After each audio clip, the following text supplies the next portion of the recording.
So guys, what if Naruto's journey led to a unique harem movie? A 6-year-old boy is wandering through the park, looking for anyone who is willing to play with him. For as long as the boy can remember, he has been shunned by everyone, sometimes to the point that parents and children alike would hit him if he got too close to them. The boy looks slightly dejected, seeing the usual reaction from everyone whenever he came within 10 meters from them. Suddenly, he hears someone sobbing somewhere. Turning his head searching for the source of the voice, he sees a pink-haired girl crying under a tree. Walking over, he tries to comfort the girl. "Hey, what's wrong? Who are you?" My name is, it doesn't really matter. Why are you crying?" "The other girls were picking on me. Why did they do that?" "Because I have a big forehead. I am ugly." "No, you're not. Your forehead is so big and wide, it makes me want to kiss it." "Hey, you don't think I am ugly?" "No, you're really pretty. What's your name?" "My name is Haruno Sakura. You haven't told me your name yet." My name is Uzumaki Naruto." "Naruto-kun. Thank you. I feel much better now. Do you want to play together tomorrow? We can meet here at 3 in the afternoon. Do you want to play with me?" "Okay. I'll be here. It's really late. I have to go home now. Bye, Naruto-kun." "Bye, Sakura-chan. I'll see you tomorrow." Putting his hands behind his head, Naruto smiles as he watches the back of Sakura as she walks away. He turns and leaves the park when he can no longer see the girl, excited to tell the old man that had been taking care of him about the new friend he met. Meanwhile, as Sakura reaches home, she is all excited about telling her mother of the new friend she met in the park. "Well, Sakura, you look happy today." I met a new friend today." "Oh, what's your friend's name?" "Uzumaki Naruto." "What? Sakura, that Naruto is a bad person. You should see him again." "A bad person? But he was so nice to me today." "Sakura, you don't want to be near that boy. I am your mother. I would never do anything to hurt you." "Oh, okay mom. I promise I won't see him anymore. I'll just play with Ino-chan tomorrow then." "That's a good girl." "Sakura, come on, dinner is ready." The next afternoon, Naruto rushes to the park excitedly as soon as he finished lunch. Hoping to find his new friend, the old man was too busy yesterday, so he didn't stop by at Naruto's place to check on him. But that still didn't dampen the boy's enthusiasm. The looks that everyone is giving him don't bother him as much as they would normally, as the only thing in his mind is the pink-haired girl he met yesterday. When he finally reaches the spot he met the girl a day ago, he takes a quick look at the clock near him, showing him that he is a few minutes early. He sits down under a tree and waits for Sakura to show up. Taking a glance at the clock every now and then, he starts becoming more and more nervous as the minutes pass by. Eventually, he hears a familiar voice about an hour after when Sakura was supposed to show up. He sees the pink-haired girl with a blonde girl talking and laughing as they approach him. Thinking that the girl is going to introduce him to a new friend, he runs up to greet her excitedly, completely forgetting how late the girl is. "Hi Sakura-chan." "Hey, Sakura, do you know him?" No I don't Ino-chan. I have no idea who he is." "It's me Naruto, don't you remember Sakura-chan?" "No, I don't know you at all." "But, hey, cut it out, she already said she doesn't know you, leave us alone." Tears start welling up in Naruto's eyes as he looks at Sakura one last time. Seeing the tears, Sakura quickly looks away, trying to be as steel-hearted as she can until the boy finally leaves them. Dropping his head, Naruto turns around and runs away, trying desperately to keep the tears from falling. He keeps on reminding himself to stay strong and not give the people the pleasure of seeing him break down. As soon as the boy is out of sight, Sakura sighs and looks at the ground uncomfortably. "What was that all about, Sakura? Remember the boy I told you before?" "He's the boy?" "Yeah. When were you supposed to meet him again?" 3. He waited an hour for you here." "I don't think so. I mean, he must have other friends too, right? He must have been playing with them while he was waiting for me." "Doesn't look like it. I think he's by himself. Look at how the people are all glaring at him as he walks past them." "That was really mean, Sakura. Even if your mom said that he's a bad person, he certainly doesn't look like one to me." "My mom won't lie to me. I don't think it would make a difference now. Poor boy. I really feel sorry for him." "Alright already, I know I was mean, but mom said I should stay away from him." "I know, no need to get angry at me. I am not yelling at you or anything." "I am sorry Ino, it's just that I feel kinda bad for what I did." "Oh well, what's done is done. Let's go and have some fun. I bet it'll make you forget all about it." "Right, let's go." Naruto runs away from the park with a mist over his eyes. He doesn't care where he is going, as long as it's away from the park. When he finally calms down again, he finds himself in a completely unknown neighborhood. He looks around in fear as the people all look at him in confusion rather than hatred. They all seem to have a strange look in their eyes, and the boy soon realizes that their irises are completely white. Frantically looking around, he finds himself surrounded by these white-eyed people, and beyond them is a wooden fence surrounding this huge house to his left. Suddenly, he finds one familiar face in the crowd, someone whose eyes isn't white. Gigi. Save me. Naruto-kun. What is he doing here? The old man says, looking toward the source of the scream. So he's the famous Naruto, the person who was talking to the old man says. Yes, Hiyashi-san, he is quite the prankster, but he's really a good boy. Gigi. Naruto runs up and wraps his tiny body around the old man's leg as his tears start flowing down his face. He hates it when he cries in front of strangers, especially such a large group of strangers, but with his experiences in the park and his fearful encounters just now, his image is the last thing on his mind. A young girl around his age walks up toward him. When Naruto finally realizes that someone is staring at him, he turns around and lets out a very girly screech, another thing he hates to do in front of people. Gigi. Who are these weird white-eye people? The girl seems to be hurt by the question as she looks away and begins fidgeting her tiny fingers. The other people in the crowd doesn't seem to be as affected by the boy's statement, but on closer inspection, one can see quite a large number of them are clenching their fist, trying to calm themselves. Naruto, show some respect. They are the Hyugas, the strongest clan in all of Konoha. Strongest clan? They don't look like food. Clan Naruto, not clan. A clan is a ninja family. Oh, so they are all ninjas? That's right, good. Then all of you should back off, because you're all going to be working for me one day. I am going to become the Hokage when I grow up. Hokage-sama? Hiyashi asks. Ever since I met this boy, he's been saying that his dream is to be the next Hokage. I see. Oh, Ahaya Gonzamasu, the little girl whispers. Oh, hello. I am sorry about what I said earlier. It's not that I think your eyes are weird or anything, you just surprised me, that's all. It's okay. Naruto-kun, Hiyashi says. What do you want, Oji-san? Oh, Oji-san? Hiyashi says, turning toward the Hokage. Naruto has a very interesting way of greeting people. I see. Well, Naruto-kun, do you want to become friends with my daughter Hinata? Yeah. I always want to make new friends. Arigato Naruto-kun, the little girl says. Stopping his eager nodding, Naruto turns toward the girl who had surprised him before. His face is etched in confusion for a few moments until realization dawns on him. Oh, so you must be Hinata-chan. Hi. My name is Uzumaki Naruto, future Hokage. Gone. Ganbar Naruto-kun. Naruto flashes a smile toward Hinata and she starts fidgeting her fingers again while looking away blushing. Seeing how the two are bonding, the adults slowly walk away and let the two young kids enjoy themselves. The two continue to talk and laugh with each other, and Hinata is enjoying the moment so thoroughly that she unknowingly ignores the tug at the hem of her long jacket until the person starts crying. Hanabi-chan. Oh, please don't cry. I am sorry for ignoring you. Is that your little sister Hinata-chan? Yeah. Her name is Hanabi, she's just 1 year old. Come on. Hanabi-chan, don't cry. I am sorry for keeping your sister from you. Eyes finally drying up, Hanabi takes one look at Naruto and clutches onto her sister's leg while glaring at Naruto with a pout, chuckling nervously. Naruto scratches the back of his head, having no idea how to deal with this situation. I don't think Hanabi-chan likes me too much, she is always like this with strangers. Give her a little time and she'll warm up toward you. Are all girls like that? What do you mean, Naruto-kun? Do all girls need time to know the boy before she starts liking him? I guess. Why? Well, I met a girl at the park yesterday and she promised me that she'll play with me today, but then she comes an hour late with another girl and starts pretending she doesn't know me. Maybe she's shy about letting her friend that she have a boyfriend. Boyfriend? Well, you are a boy and you are her friend, right? But, boyfriend. Hinata looks toward the boy in confusion as Hanabi looks back and forth between Hinata and Naruto, trying to gain their attention again. After a few moments of thinking, Hinata finally understands what Naruto is talking about. No, I don't mean it like that. I just mean a friend who is a boy. Oh, you scared me for a moment there, Hinata-chan.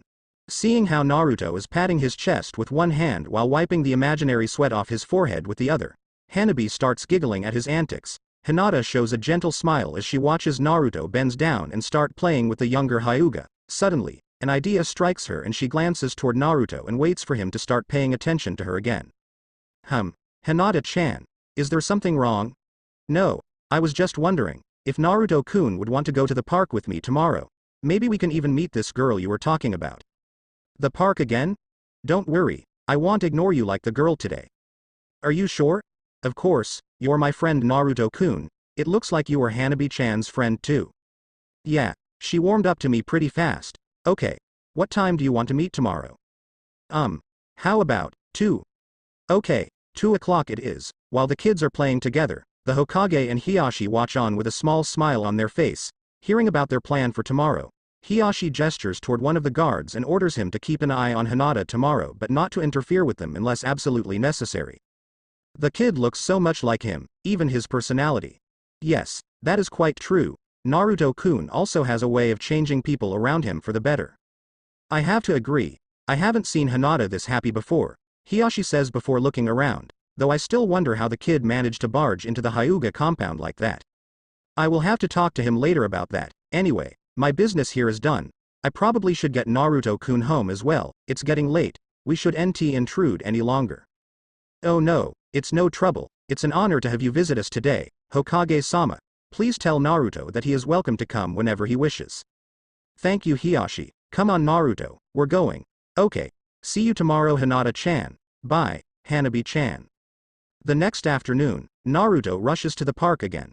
Hoping that his luck will be better this time around. Remembering his conversion with Hinata yesterday, Naruto is hoping that he can see Sakura again today so he can introduce her to Hinata and perhaps she won't be as shy anymore. In fact, he is hoping that Sakura would introduce him to her friend and they can all play together. When he arrives, he sees Hinata standing there with a teenager standing next to her. Seeing the boy, the teenager nods toward Hinata before disappearing. Hi Hinata-chan. Who's that? Chichi-Yui felt that he should send someone to watch over us in case we get into trouble. Oh, so what do you want to do, Hinata-chan? Do you see your friend around? Maybe you can introduce me to them?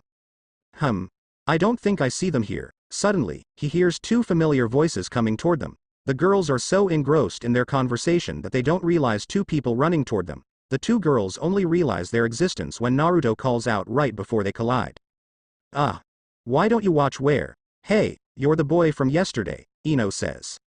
Hello. Naruto says hesitantly. Naruto-kun, I would like to apologize for yesterday, Sakura says. It's okay. I understand that you were a bit shy. You don't want your friend to know that you have a friend who is a boy. Hinata-chan told me yesterday that girls are like that. Then you must be Hinata, right? Ino says. Yes, Hinata says, hiding partially behind Naruto. See Ino, I told you he had other friends with him yesterday. Actually, I met Hinata-chan after I left the park yesterday. Oh, Sakura says meekly. The 4 look at each other awkwardly. While she has warmed up toward Naruto yesterday, Hinata is still very shy around strangers. Ino told her parents about what happened at the park yesterday. After fumbling with the name for a while, her parents finally figured out who she was talking about and confirmed her suspicion that Naruto is actually a very kind, if stupid and brash, boy, and that her father had seen the boy with the Hokage on occasion and asked her to become Naruto's friend. Though she doesn't really know how to approach him, Sakura had since found out from her mother that she was angry with something else that day and that she was surprised that a boy had approached her precious daughter and allowed Sakura to befriend the boy again. What Sakura doesn't know is that Ino's parents had a lot to do with her mother's change of heart. Naruto is trying to figure out if the 2 girls would be willing to be friends and play with him. So, Sakura, aren't you going to introduce me to your friend? Oh, Ino-chan. This is Naruto-kun. Nice to meet you, Naruto-kun. Nice to meet you too, Ino-chan. Why do you look so happy all of a sudden? Ino asks. Because now I have 3 friends. 3? Sakura says. Yeah, Sakura-chan, you, Hinata-chan, and Ino-chan. What about your other friends? I don't have other friends, but that's okay, because I have the 3 of you. Oh yeah. Hanabi-chan is my friend too, so I have 4 friends. Who's Hanabi? Ino asks. She's my younger sister, I see. Nay, Sakura-chan, Ino-chan, do you want to play with us today? Naruto asks. Okay, but what are we playing? Sakura asks. I don't know yet. What do you think, Hinata-chan? I don't know either. Hey, I have an idea. Let's play family. Family? What is that? Naruto asks. We pretend to be a family, so you would be the father, and I'll be the mother, and... Wait a minute, Ino. Why do you get to be the mother? Sakura says. Well, I came up with the idea after all. I would like to be the mother as well. Now that's dumb. We can't have 3 mothers and no children, or the 2 of you just want to be Naruto-kun's wife? Sakura starts yelling and chasing Ino around in anger and embarrassment, while the blonde girl is laughing at her pink-haired friend. Hinata's face is so red that Naruto almost comments how much she looks like a tomato, but said boy is too distracted by the antics of Sakura and Ino to notice the blushing girl standing beside him. When Sakura and Ino finally settle down, Hinata's notice someone walking toward them. Tenten-senpai. Ahaya Hinata-chan, what are you doing here? I am here with my friends. This is Naruto-kun, Sakura-chan, and Ino-chan. Ahaya Mina-san, my name is Tenten-senpai. Did you just get out of the academy? Hinata asks. Yeah, the classes are hell, the things I do to become the best kunoichi. You are attending the academy Tenten? Ino asks. The classes are really boring though. I can't wait till I graduate and become a ninja. So, what are you guys doing? Well, Ino suggested that we can play family, but we can't figure out who is going to be the mother, Sakura says. Let me guess, all 3 of you want to be the mother? That's right, Ino says. I can't blame you, with this cutie being the father and all. Tenten-senpai. Hinata screams, blushing bright red. I have a way to solve the problem if you let me join. Okay. The more the happier, Naruto says, trying to end the arguing between the girls. Why can't we all just take turn being the mother? The girls all agree with Tenten's suggestion and start their game. Though Ino is a bit upset that she couldn't come up with a solution as simple as that. By the time the girls have to go home, Naruto is utterly exhausted. When he agreed to play the game, he was under the impression that the mother would be doing the housework like all the stories he heard. What ended up happening was that Tenten, Sakura, and most of all Ino kept ordering him around telling him to do all the work. Only Hinata acted like one of the housewives that he heard about. Although things didn't exactly go the way he thought it would, he's still happy that he met 2 more new friends and regained another today. As Naruto is about to leave after saying goodbyes to the girls, the Hyuga guard walks up to Naruto and Hinata and states that Hiyashi had invited the boy to attend dinner with them. When the 2 children reach the Hyuga compound, they find the dinner as a private manner, as Hiyashi, Hinata, and Naruto are the only ones present. Hiyashi explained that Hanabi would be there as well, but she would move around in excitement as soon as she sees Naruto, so Hiyashi decides that it's best if he let the other clan member take care of Hanabi today. So, what did you 2 do today? Hiyashi asks, looking up from his meal. Hinata-chan and I played family today with Sakura-chan, Ino-chan, and Tenten-chan. Played family? Hiyashi says. Yeah, Hinata-chan, Sakura-chan, Ino-chan, and Tenten-chan took turns being the mother and I was the father. I see, so, do you like your wives?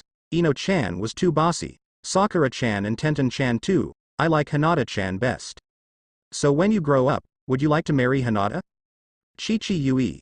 Hinata screams, blushing. I would love to marry Hinata-chan, Naruto says, ignoring Hinata's reaction.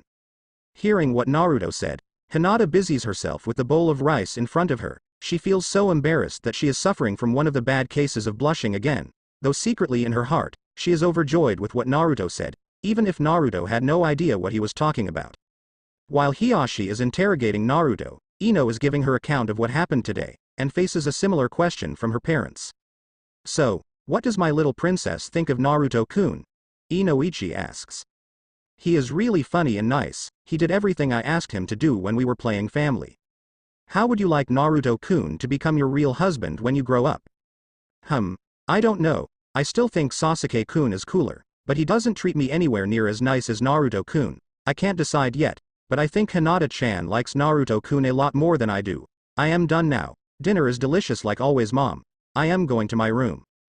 Yamanaka Inoichi watches his daughter's back as she heads upstairs. As soon as their daughter is out of the earshot, his wife hits him on the back of head. What are you trying to do? Force our daughter to marry Naruto? While I don't have anything against the boy, I'd rather let Ino pick someone she actually likes, not someone forced upon her by her own father. I just wish that she would get her mind off of, I don't like that Uchiha any more than you do, but that doesn't mean you should force someone on her. Alright, I won't mention it in front of her again, Inoichi says, putting up his hands to placate his wife. Good. As soon as Sakura gets home, her mother begins bombarding her with questions, being her tired self. The last thing on her mind is showing respect to her mother, She walks right past her mother and props herself onto the sofa. Young lady, are you even listening to me?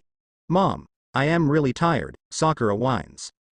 I take it you had fun today. Yeah, Naruto-kun was there with Hinata-chan.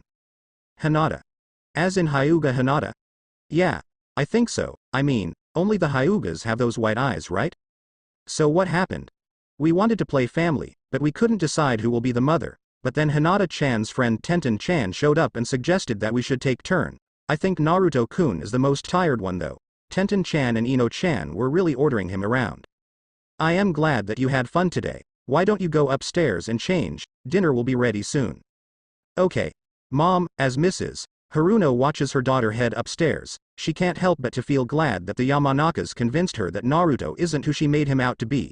Hearing that the boy have befriended the Hyugas only serves to confirm what Ino's parents said. Knowing how her daughter is often subjected to mean comments from others around her age, she is glad that her daughter has gained a few precious friends. Tenten walks home happily. Not only did the distractions make her forget all about the tough day at the academy. She met 3 new friends along with it. Beside, spending time with others beats staying home all alone anytime. Ever since her parents died on a mission, she has been staying at the orphanage. Only recently when she entered the academy did they give her enough money to get herself a small apartment. While it is nice to be out of the orphanage, it is quite boring to be by herself all the time. She tosses her book bag at the hanger without even taking a look, and it ends up hanging there perfectly. Humming as she picks out an outfit, she proceeds to her favorite activity of the day. Taking a bath. Ah, this is nice, I hope Naruto-kun didn't mind me making him do all those stuff, but I can't help it. He looks so cute with that little pout every time I ask him to do something. Letting her train of thought run wild, she soon loses track of time. She doesn't come out of her stupor until her stomach starts complaining of its emptiness. Quickly drying herself, she puts on her clothes and prepares a quick dinner. As she prepares for bed, the day's other activity starts coming back to her. Ah, I completely forgot to do homework. Sensei is going to kill me. Scrambling out of bed, Tenten almost tears apart her book bag trying to get everything out.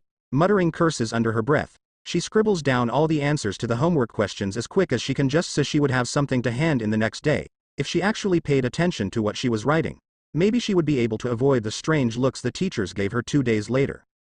A year has passed since Naruto and the girls became friends. Through the year, their relationship has been steadily progressing. But it seems that there is a limit to how much it can grow. And it seems that they have reached the limit. Hinata, Ino, and Sakura will be enrolling to the academy this year. 2 years before boys of their age due to the amount of extra knowledge that Kunoichi has to learn before they can become ninjas. Sandaime had seen how depressed Naruto became after he heard about the news. Naruto thinks that they will start drifting apart because they won't be able to see each other as often if Tenten's first year was any indication. After taking everything into consideration, Sandaime decided to enroll Naruto into the academy as well. Just so he can be with people around his age more often. Not to mention allowing him to spend some time with the girls during the breaks. Even if Naruto would have a difficult time handling the classes, he tried to explain the pros and cons of the situation to Naruto, but the boy ignored all the other points as soon as he heard that he can be with his friends. As soon as the Hokage lets the boy out of his office, Naruto immediately heads for the park, where he knows that the girls are waiting. Naruto. Where were you? It's not polite to make a lady wait, Ino says with a huff. Lady? What lady? I don't see any lady. Ru-2. Ehehe, Ino-chan, I was just joking, putting his hands up to protect himself. Naruto starts backtracking until he bumps into someone. Turning around, he sees Sakura glaring at him with a dark look in her eyes. Chuckling nervously, he starts backing away from the 2 angry girls until he bumps into someone again. This time, it's Tenten who has a few training kunais in her hands. Finding himself surrounded by 3 very upset and very dangerous girls, he appeals to the last person for help only to be ignored with a pout and a turn of the face. A few minutes and a very bloody beating later, Naruto finds himself in the care of the 4 girls who feel bad about how much damage they actually dealt to the boy. Naruto-kun, are you alright? Hinata asks. Yeah, I feel much better as long as you all take care of me. I wish it wasn't so painful getting to this step though.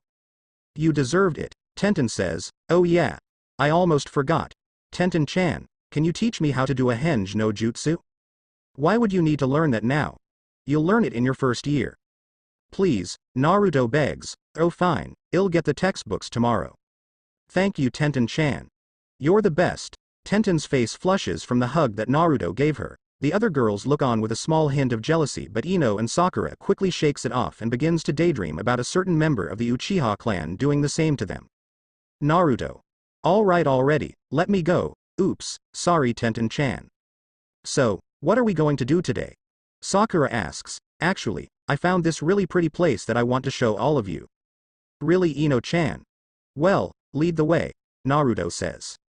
Ino ends up taking them to a flower field near the walls of the village. The group is mesmerized by the scenery and decided to make it their meeting spot from then on. When it's time for them to leave, Naruto reminds Tenten about the lesson again, which Tenten responds by throwing one of the wooden practice shuriken at Naruto's forehead for being so troublesome, but says she will come and get the shuriken back from Naruto the next day, sealing the promise.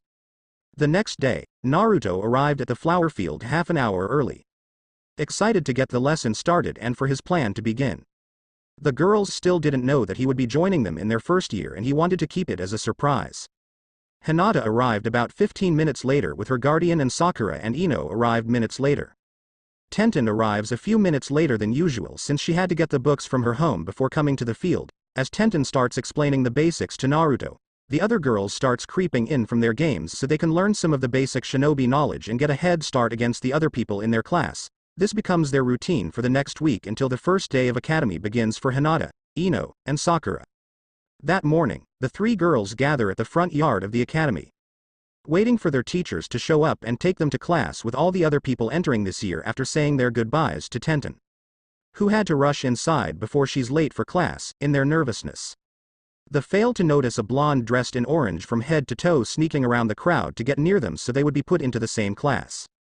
It's not until the girls are seated inside the classroom that they finally see a blonde girl with two ponytails in an orange blouse and knee-high orange skirt with black pants underneath sitting at the same four-people desk with them. Before they can say about it, the teacher has begun her lesson so the girls wait until the end of the class to confront the girl.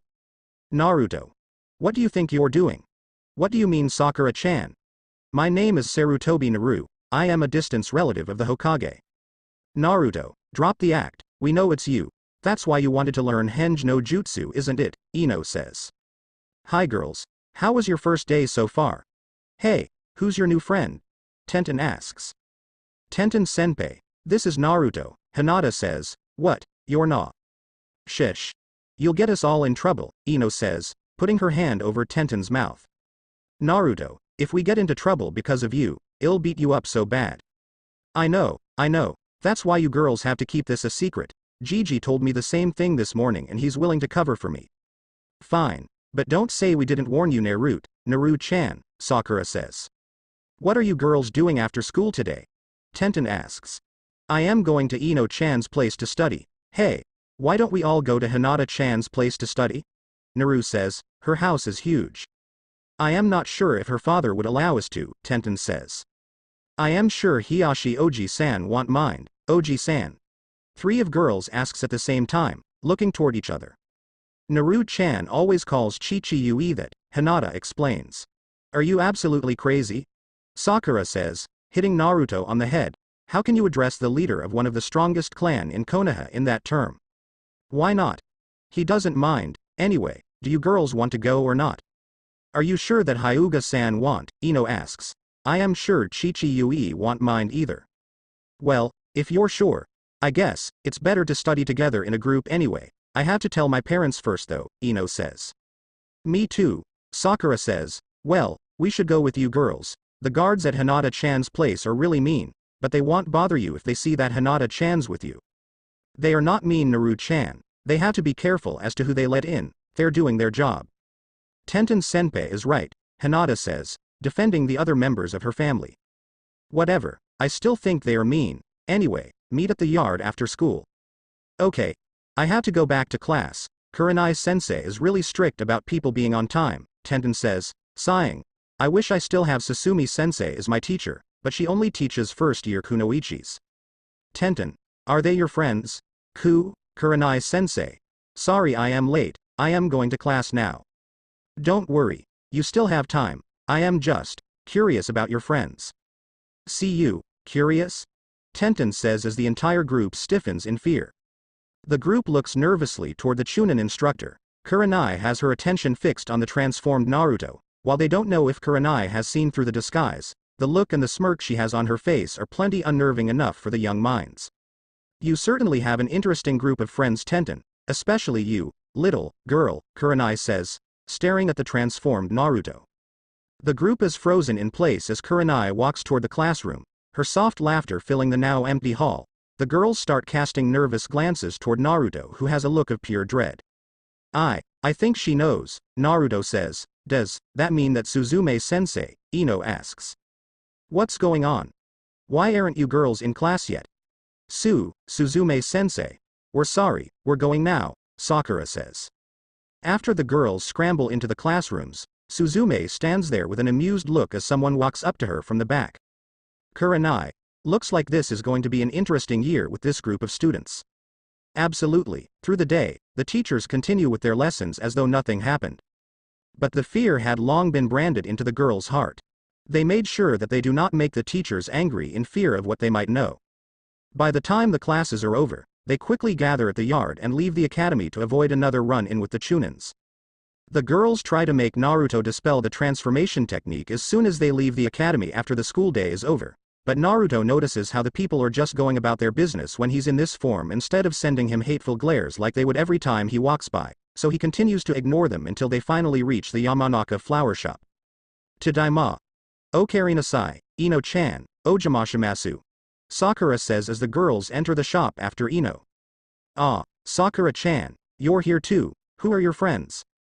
This is Hinata-chan, Tenten-chan, and, Ino says, Naruto-kun, is that you? Why are you dressed up like that? Inoichi Oji-san, you are Ino-chan's father? Yes, you mean my little princess didn't tell you? Anyway, what are you doing dressed like that? I wanted to go to the academy with everyone but I am too young so I used a henge no jutsu to get in as a girl. How did you see through it? Any halfway decent ninja should be able to see through that. Beside, I don't think there is anyone else in the village who dress as brightly as you. Wait a minute, any ninja can see through it? Do you mean that too, San? Well, of course, that means that Kurenai-sensei and Suzume-sensei, Tenten says, casting nervous glance toward the other girls. Did you say Kurenai? She would definitely be able to see through it, she isn't known as the Genjutsu mistress of Konoha for nothing. We're in trouble, aren't we? Sakura says, shoulders slumping. Well, if she saw you and didn't say anything, I think you're in the clear. If she wants to say anything, she would have said it then. Anyway, aren't you going to cancel it or do you plan to have it on from now on? I think my wife would want to see the little Naruto-kun that my little princess talks about all the time. We've been trying to get him to dispel the transformation but he keeps saying something about people looking at him funny, Ino says, crossing her arms with a huff. The look on Inoichi's face tells them that unlike the girls, he knows exactly what Naruto was talking about. The other girls want to ask him what he knows but Ino stops them before they can say anything. She knows her father a lot better than the girls do, and it's not a very bright idea to talk to her father when he's in this mood. Gesturing for the others to follow her, Ino leads the group to the back where the living space is located. After finally calming down, Yamanaka and Inoichi go to lock the front door of the shop before joining everyone in the back for lunch. It's pretty easy to get the permission from the parents. After all, it's not every day that your children are invited to go to the compound of one of the most prestigious clan in the entire village. With him putting it back on as they left the Yamanaka flower shop and only taking it off briefly when they were at Sakura's house, the girls finally manage to convince Naruto to cancel the henge when they approach the compound when Hinata says that the new look might scare Hanabi. Tadaima. Okarinasai Hinata-sama. I see you have invited some friends, shall I prepare a meeting room? No, it's okay, we will just study together in my room. Oh, I almost forgot. Hiyashi-sama says that you should go to the clan meeting room with all your guests when you return, the guard says. Chichi-Yui wants to see me. Very well, thank you. I will prepare some snacks for your friends, Hinata-sama. Thank you. The group gathers outside the meeting room as Hinata knocks on the door gently. She opens the door when Hiyashi's voice beacons her to do so. A collective gasp escapes their lips as they see the people inside the room. Suzume-sensei, Kurenai-sensei, Hokage-sama, Hinata whispers. I see that you all have finally made it. We've been waiting for you for over an hour, Hiyashi says, clearly displeased by the lateness of his daughter. The girls quickly form a wall around Naruto to keep him out of Suzume and Kurenai's line of sight. They slowly back toward the door to allow Naruto to escape until they bump into someone standing behind them. Looking up, they see a man in a Chunin uniform with an unlit cigarette in his mouth standing at the door. Asuma Oji-san, Naruto says. Now where do you think you're going, Naruto? We've been waiting for you forever. Hee. Now why would you do that? It'll be a lot easier to find me at my house. But then it wouldn't be nearly as fun as this, now would it, Naru-chan? Kurenai says, smiling. Kurenai-sensei, Suzume-sensei, I can explain. Oh, that's quite alright, Tenten. There is no need to explain. Sneaking a boy into a kunoichi class, you know the punishment, Susumi says. Naruto, I am going to kill you. Tenten hisses, there will be no killing today. I have already explained everything to Kurenai and Suzume. Of course I was quite surprised myself when he came to me with the Henge no Jutsu. I never figured out where he learned it from until I realized that he is quite close to you girls and Tenten is in her second year. Of course, teaching someone a ninja technique when the person isn't a ninja is another punishable offense for any academy student and ninjas, Susumi says. Naruto, you are so dead, but Gigi didn't say anything about it. It should be alright then, right? Just because I didn't say anything doesn't mean it's not wrong, but this time we'll let it slide. Of course, to be able to use the Henge no Jutsu at your age is pretty amazing, Susumi says. I even made up a new technique with it, Naruto says, eager to show off. Oh really? Mind showing us? Kurenai asks. Naruto steps out from the wall of girls around him and go through the sequence of hand seals with a broad smile on his face, a transformation and a few seconds later, the Hokage and Asuma are seen unconscious in a pool of their own blood while Hiashi is looking away with a blush on his face. What in the world is that? The girls screams, that's my new technique Oruk no Jutsu, knocks any man within sight out cold. And makes every woman within sight want to kill you. Why are you girls looking at me like that? Too, I am going to kill you. The girls growl. A severe beating and a couple of revived male ninja later, Naruto once again finds himself in the care of the girls, including Hanabi, who sneaked into the room when the girls had their attention set on Naruto. "2-san. I believe we should make that a B-rank forbidden technique, don't you agree, Hiashi-san? Such indecent technique shouldn't be used at all. I say we should just ban it altogether," Susumi says. I am sure he would reconsider whether he should use it again after what happened. We should refocus on what we are here for, the Hokage says. Oh yeah. Why are you looking for me, Gigi? Well, it seems that Kurenai and Suzume are strongly against you entering the academy as a female. Especially after that display, Susumi says, right, therefore. Please don't kick me out, I really want to learn. No one has doubt that Naruto, but in order for you to enter the academy at your age as if you have the backing of your clan, the Hokage says. But I don't belong to any clan. This is where Hiashi-san comes in.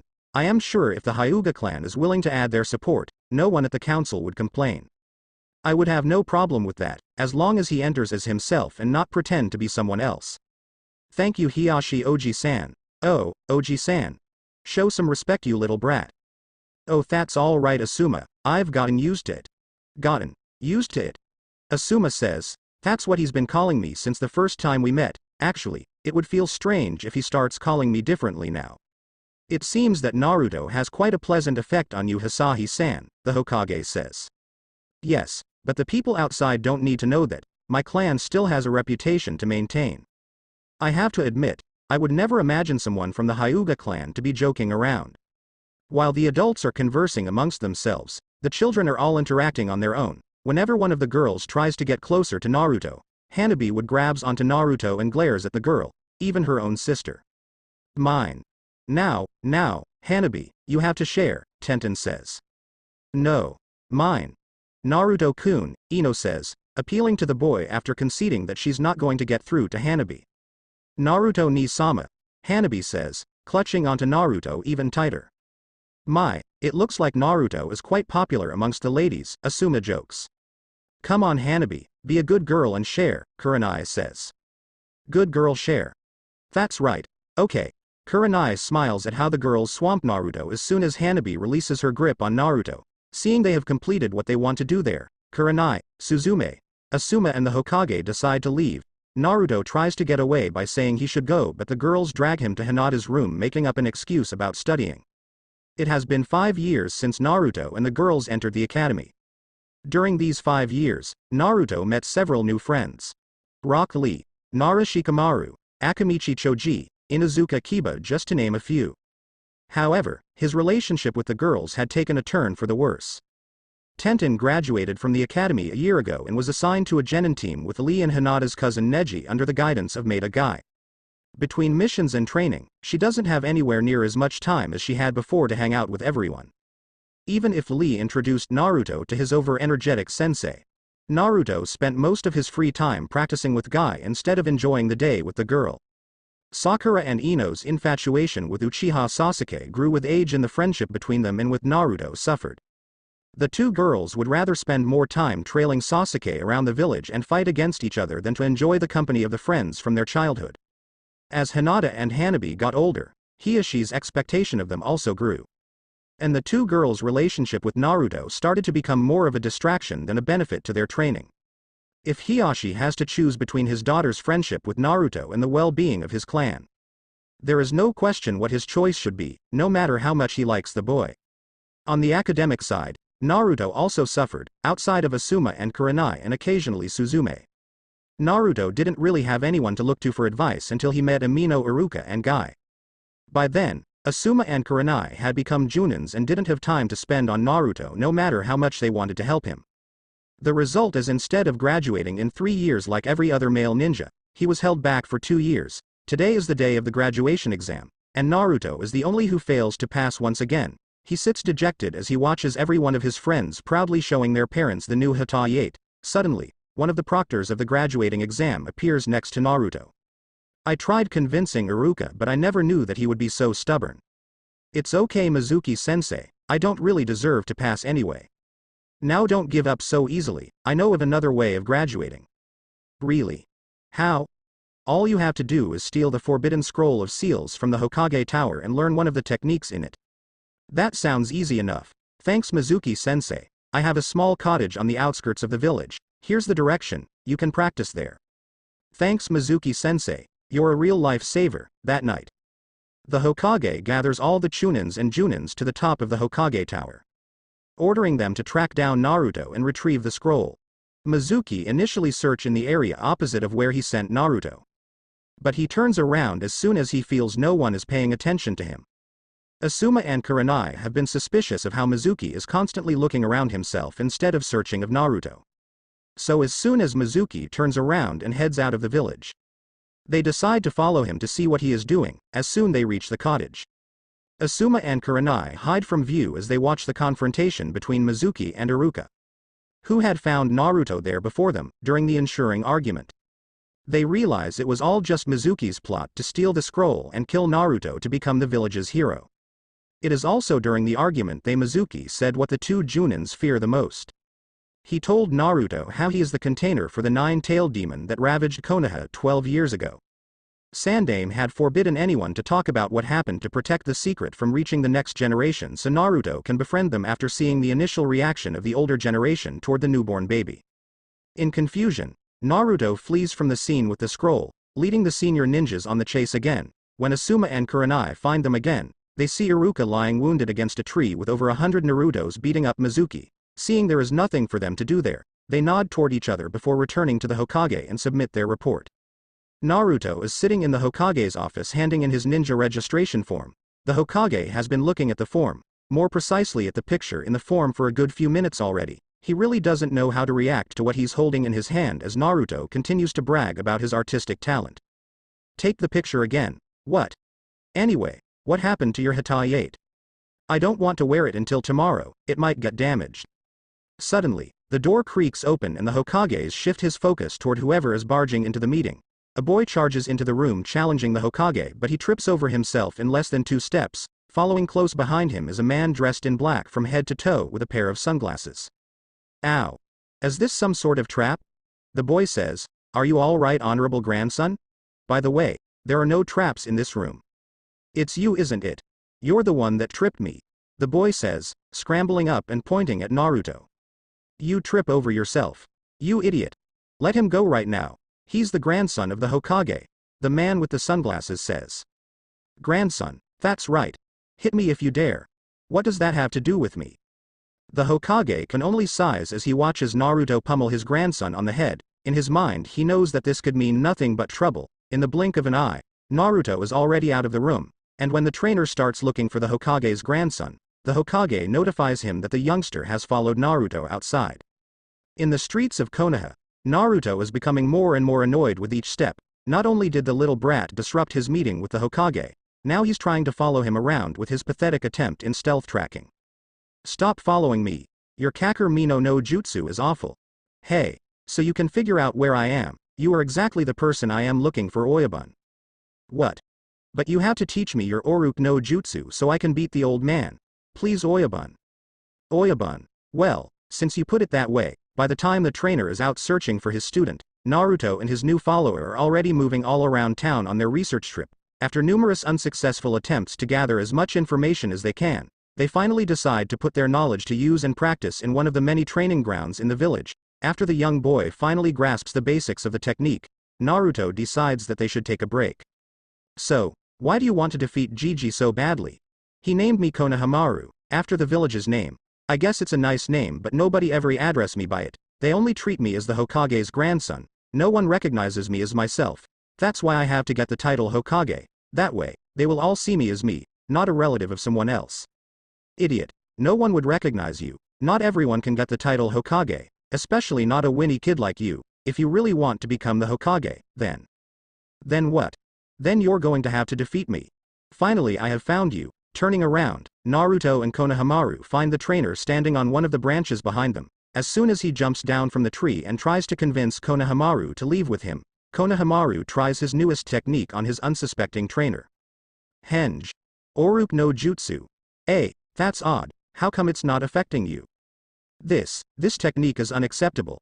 I am a gentleman. I will not fall for such low-class technique. Let's go, honorable grandson. If you stay with this kid any longer, you'll become an idiot like him. Only I can guide you to the shortcut on becoming the Hokage, the trainer says, pulling Konohamaru away by his scarf. No. I am not going. Kage Bunshin no Jutsu. Che, I am not a weak ninja like Mizuki. You're not even close to my level. Bring it on. I'll show you what a real ninja is like. Henge. Surprised by the unconventional technique, the trainer can only stand frozen in his spot as dozens of transformed Narutos surround him, using their charm to cause a massive nosebleed to the trainer. Watching with his crystal ball from afar, the Hokage can only shakes his head in disbelief as he contemplates the effect the new technique would most likely have on him if he was the one subjected to it. I call this move Harem no Jutsu. Darn it. I can't even beat the stupid trainer. I really want to be recognized by the village. Why? I already told you, it's not that easy. Only when you are recognized by everyone in the village as the strongest ninja will you gain the title Hokage. I have to go through a lot just to get one person's recognition. I suggest that you prepare yourself. There is no shortcut to be recognized by the people. Who do you think you are? Lecturing me like that? From now on, I am not your follower anymore. We are rivals. Well, I am going to be one step ahead of you starting tomorrow. I'll become a ninja, but when the time comes, well, fight for the title of Hokage. I'll be waiting for you, Konohamaru. The next morning, Naruto has a bored grin on his face as he sits at his normal seat in the academy classroom. He watches as the other students slowly fill up the room. Eventually, Shikamaru, Choji, and Kiba enter and, spotting Naruto, walk over toward him. Naruto, what are you doing here? This meeting is for graduates only. I know you're lazy, Shikamaru, but I didn't know that you're blind too. You see this? I am a ninja just like the rest of you. How did you manage to get your hands on that? Not telling Dogboy. On the opposite corner of the room, Hinata watches them with a small smile as the group continues to argue. Suddenly, everyone's attention is drawn toward the door as Sakura and Ino burst into the room with another one of their stupid spats. Seeing Sasuke at his seat next to the window, they run down the steps toward the table. Knowing better than to get in their way, Shikamaru, Choji, and Kiba quickly gets out of the way, but Naruto is too dense to realize the danger. Thinking they are there to greet him, Naruto is about to wave toward them when they push him out of the way, fighting for the seat next to Sasuke. His anger flaring from the treatment, he jumps on top of Sasuke's desk and enters into a staring contest against Sasuke. Suddenly, the person sitting in front of Sasuke leans back, knocking Naruto right on top of Sasuke, their lips slamming together. There is a moment of silence and the only sound heard is the gagging noise from Naruto and Sasuke. Suddenly, Naruto feels a chakra spike from his left, where all of Sasuke's fangirls in the class are gathered. The following beating is so severe that Shikamaru, Choji, Kiba, and Hinata do not want to look toward him and see the carnage. When Iruka enters the room and see the battered and bruised Naruto moping at his seat, he can only imagine what kind of prank Naruto pulled to get anyone so angry. Now that you are all here, I wish to congratulate all of you on passing. I will now assign you all to your Genin squad. Everyone's focus is on Iruka as soon as the words left his mouth, so much so that he curses under his breath about how this is the most focused they had been ever since he started teaching them. Even Naruto seems to have miraculously recovered and is paying 100% attention. As the list is being read off, all the boys' attention starts to slip as the anticipation and disappointment begins to build for the girls. Team 7, Uzumaki Naruto, Haruno Sakura. Yeah. I am doomed, Sakura mutters while thinking to herself, there is no chance Sasuke-kun will be on my team now. And Uchiha Sasuke, why me? Naruto mutters, yeah, take that Ino. Great, I am stuck with those two fools, Team 8, Inuzuka Kiba, Hyuga Hinata, and Aburame Shino.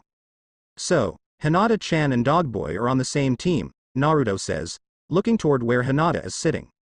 I feel bad for Hinata-chan, Ino says. Team 10, Yamanaka Ino, Nara Shikamaru. Huh? Not lazy boy, serves you right Ino pig, Sakura says, snickering. And Akamichi Choji, no, not him too, there has gotta be some sort of mistake. Don't be so down Ino-chan, Shikamaru and Choji aren't that bad. Be quiet Naruto, nobody asked you, sorry, Ino-chan. Alright, you should all go and get some lunch, Iruka says, putting down the list. The Junin instructors will be here to pick you up in a couple of hours. Everyone in the room slowly files out and regroups into their assigned teams to get more familiar with each other. Naruto happens to find Sakura wandering around in the courtyard. Without a second thought, Naruto walks up to her. Hey Sakura-chan, do you want to have lunch together? I mean, since we're in the same team and all, I thought that maybe we can hang out together again like we used to. Naruto, can't you see that I am busy? Arg. What would Sasuke-kun think if he sees us together? But Sakura-chan, no, Naruto, do you know how annoying you are when you keep bothering me like this? Sorry. Lowering his head, Naruto turns around and walks away from her to find a quiet place to eat by himself. However, he manages to find Sasuke eating in one of the halls inside the academy. Sneaking up behind him, Naruto jumps Sasuke from the back. Knocking down the shades, Ino's team happens to be nearby and saw Naruto sneaks in but with the shade in place blocking the interior. Ino can only wait for any sign of either one coming out victorious. A few moments later, Sasuke climbs out of the window and with a few pats to clean off the imaginary dust particles. Heads away from the scene, Ino silently cheers for her idol and makes a promise to herself to get Naruto for even thinking about hurting Sasuke. What she doesn't see is the real Sasuke tied up inside the hall. Transforming into Sasuke, Naruto once again sets out to find Sakura whom he sees eating by herself on a bench. Snapping out of her trance, Sakura notices Sasuke watching her while leaning against a tree. In her mind, she starts playing scenarios of how Sasuke would woo her and leaves a crying Ino behind. Sakura, your forehead is so big and wide, it makes me want to kiss it. Why did that line sound so familiar? Where did I hear it before?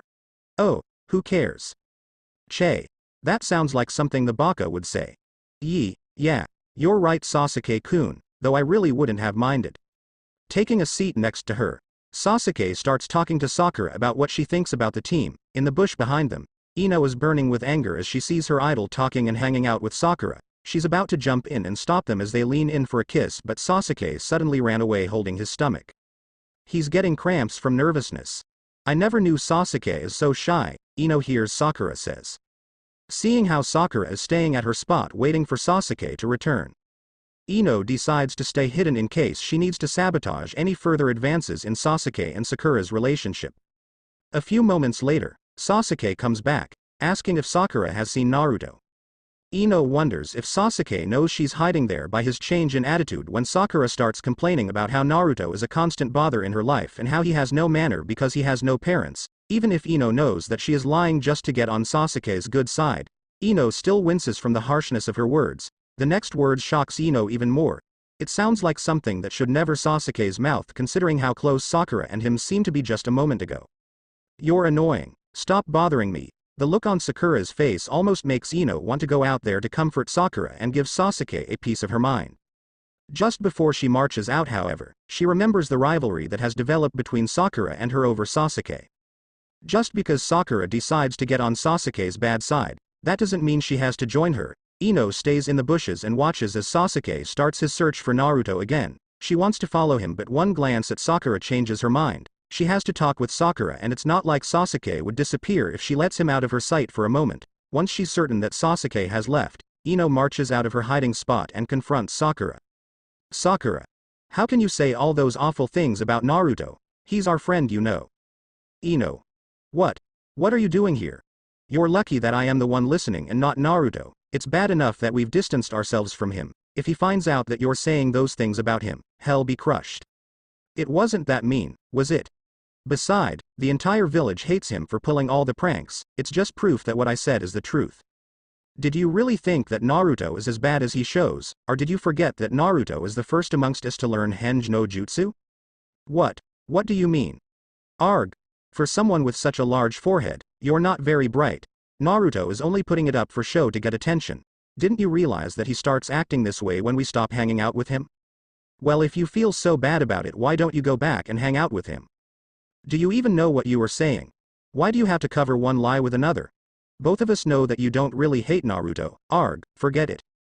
Ino shoots Sakura one last glare before going back to her team. Sakura keeps her glare on Ino's back until she is out of sight. In the heat of the argument, Sakura completely disregarded what Ino said, but as she starts to calm down, she realizes the truth in Ino's words. She silently pledges to herself that she should treat Naruto better from now on. Suddenly, she sees Naruto walking up toward her. Forcing herself to smile, Sakura waves awkwardly toward him.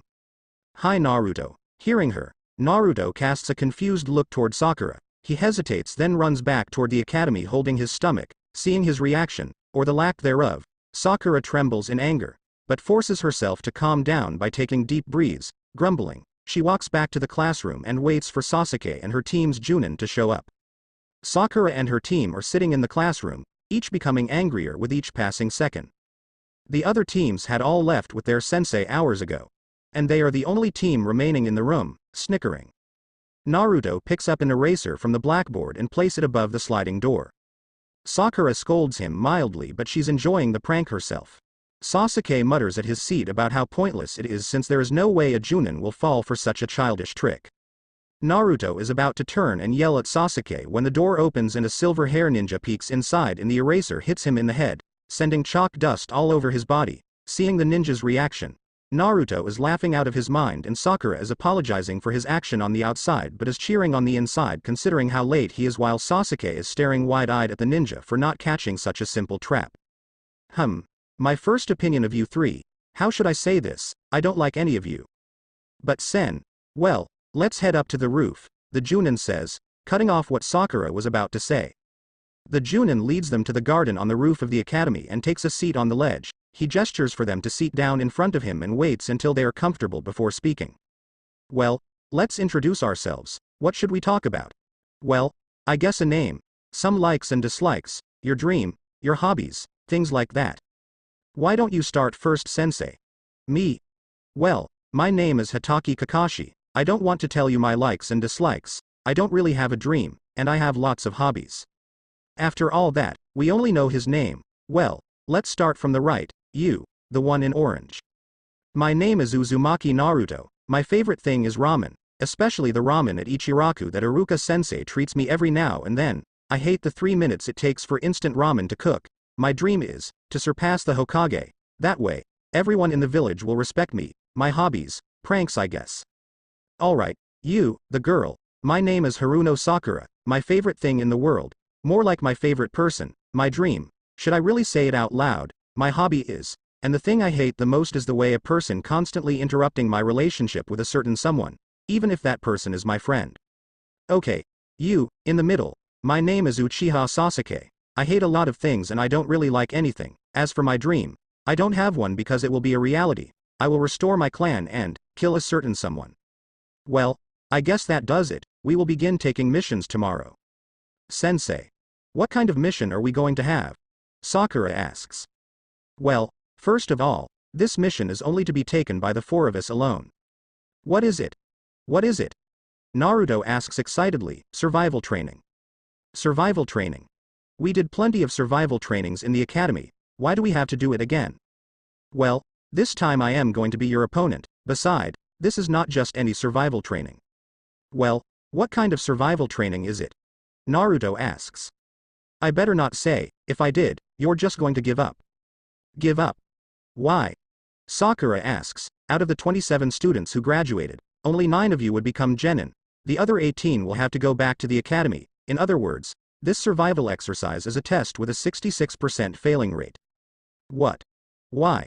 Do you know how tough it was for me to finally graduate? Why do we have to go back? The graduation exam is only for finding potential genins. As for whether or not you will actually become one or not, that depends on this test. Anyway, I'll be the one judging your skills tomorrow, so show up at 5 and bring all your ninja gears. Oh, and don't eat breakfast, cause I can't guarantee that you'll hold it down. The next morning, 2 half-asleep ninjas and an emotionless one greet each other in the middle of the designated training ground, but Kakashi is nowhere in sight. Sasuke decides to lean against a tree as he waits while Naruto and Sakura slump to the ground with their back against each other holding each other up. The 3 young ninjas are almost asleep when Kakashi shows up at the training ground almost 5 hours later. You're late. Oh. Well, you see, I saw this old lady trying to cross the street. Liar. Anyway, let's set the alarm to 12 o'clock.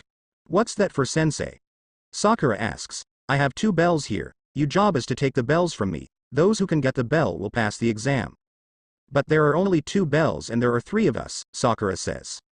Exactly, that way at least one of you will fail, and those who don't have a bell when time's up will have to be tied to the training post and watch the rest of us eat lunch.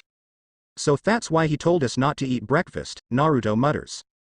Sensei is evil, you can use whatever weapon you desire. In fact, unless you come at me with the full intention of killing me, there is no way you can get one of the bells. But isn't that too dangerous? Sakura asks concerned. Don't worry. You're not at the level to be able to kill me yet. I am definitely going to get one of those bells. Bring it on, Kakashi-sensei. There is no way I'll be tied to one of those poles. The weakest dog always barks the loudest, we can all just ignore the dead last. Sakura notices how Naruto's muscles tighten up as soon as he hears Kakashi's words. Before she can even try to stop him, Naruto reaches into his weapon pouch and charges toward Kakashi with his kunai drawn. Before Naruto can even take a step, however, Kakashi is already standing behind him with Naruto's arm twisted around so the kunai is on the back of Naruto's neck. He's fast, I couldn't even see him move, Sakura whispers. So he is a Junin after all. Relax, I didn't say start yet, but you did come at me with the full intent of killing me. I think I am starting to like you guys more. As soon as Kakashi gives the order to begin, Sasuke and Sakura immediately disappear and hide themselves in the woods around the training ground. Kakashi is about to comment about how they have a good basic knowledge in stealth when he notices Naruto standing in front of him challenging him. Let's go. Me and you, one-on-one. You surprised me last time, but I'll beat you this time for sure. What is that idiot doing? Sakura and Sasuke think at the same time. The other 3 members of the 4-man squad all stare at Naruto in disbelief. There's one thought in their mind, and it revolves around how big of an idiot he is. Sighing, Kakashi turns toward Naruto as he gets into his fighting stance. Ninja Skill Lesson 1. Taijutsu. Naruto is about to charge at Kakashi but stops when he reaches into his weapons pouch. Naruto watches wearily as Kakashi pulls something out of the pouch, then stares wide-eyed as he sees Kakashi starts reading the book he pulled out. Well, are you going to attack or not? But why are you reading? Because I want to see what happens next in the story. Don't worry about it, you won't be able to hit me whether I am reading or not. In his anger, Naruto starts throwing an uncoordinated series of punches and kicks, all of which Kakashi blocked without taking his eyes off the book. On the last punch, Kakashi moves behind him and holds his hands in the Tora seal. That's a fire technique seal. At this range, Naruto's going to. Sakura whispers to herself before screaming, Naruto, get out of there, he's going to kill you. What? Too late. Konohagakure Hiden Taijutsu Ugi, Senin Garashi. The technique launches Naruto into the river holding his backside. Seeing the splash of water, Kakashi calmly turned the page in his book. That's no ninjutsu. What kind of Ugi is that? It's just a powerful butt poke. Great, 2 idiots, grumbling. Naruto reaches into his weapons pouch and throws 2 shuriken toward Kakashi while he's still in the river. Hoping to catch the Junin off guard, without even looking up from his book. Kakashi blocks one and catches the other while giggling at the contents of the book. Frustrated, Naruto puts his hands together into the Hitsuji seal and form a number of Kage Bunshin. struggling with an empty stomach through the rough current. Naruto finally gets back ashore huffing and puffing. Seeing his condition, Kakashi turns his back and is about to search Sakura and Sasuke when Naruto's clones jump out of the river. With his attention focused on the clones in front of him, one of Naruto's clones jumps Kakashi from behind and holds him from the back, as the other clones all jump at Kakashi, holding him down by whatever they can get their hands on. Naruto jumps up and hits Kakashi right in the face, only for it to turn into one of the many Narutos in the field. A melee ensures as each Naruto clone claims that the other is Kakashi. Finally, he decides to cancel the Kage Bunshin and the only person left in the field is Naruto himself. That was a Kawarimi no Jutsu, that's a basic academy jutsu, how can the idiot not see through it? Scanning around the open field, Naruto notices something glistening in the sun. Running over, he finds a bell lying on the ground. As he reaches for it, he steps into a trap, leaving him dangling in the air. Walking out of his hiding spot, Kakashi picks up the bell with a sigh. Think before you use a jutsu, or else your opponent will take advantage. Also, when you see an obvious trap like this, don't fall for it. A ninja has to remain calm and analyze the situation. I know. You don't know, that's why I am telling you. Seeing that Kakashi is distracted by his conversation with Naruto, Sasuke fires a series of kunai and shuriken which strike the unsuspecting Junin. As he falls off to the side, the body turns into a wooden block as the real Kakashi is hidden amongst the trees trying to locate the two other genins.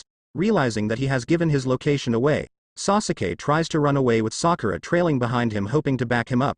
After a while, Sakura loses track of Sasuke but finds Kakashi standing near the tree she's hiding in reading his book. Phew, I don't think he notices me. Sakura, look out behind you. What? Megan.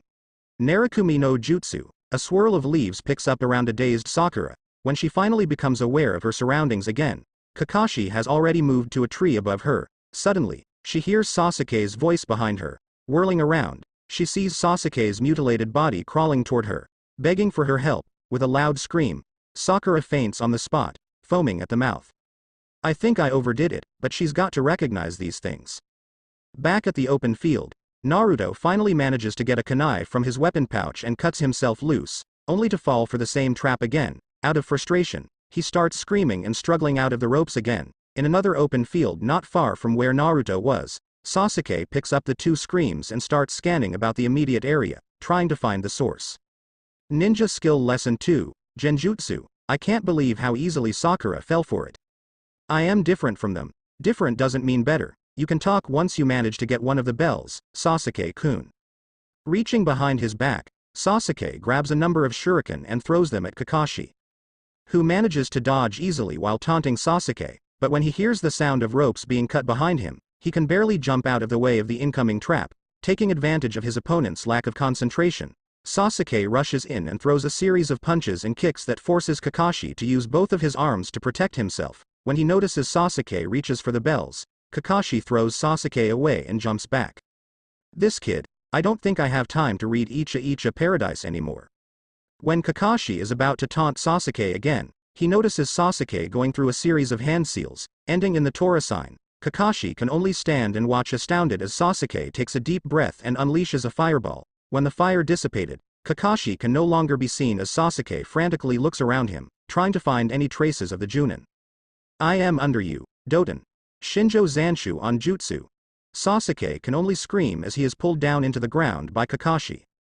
When the only part of Sasuke's body left above ground is his head, Kakashi comes back above ground and taunts Sasuke before walking away, waiting for the next challenger. Back at the trees, Sakura finally comes to and remembering Sasuke's condition, starts running about searching for her source of affection again.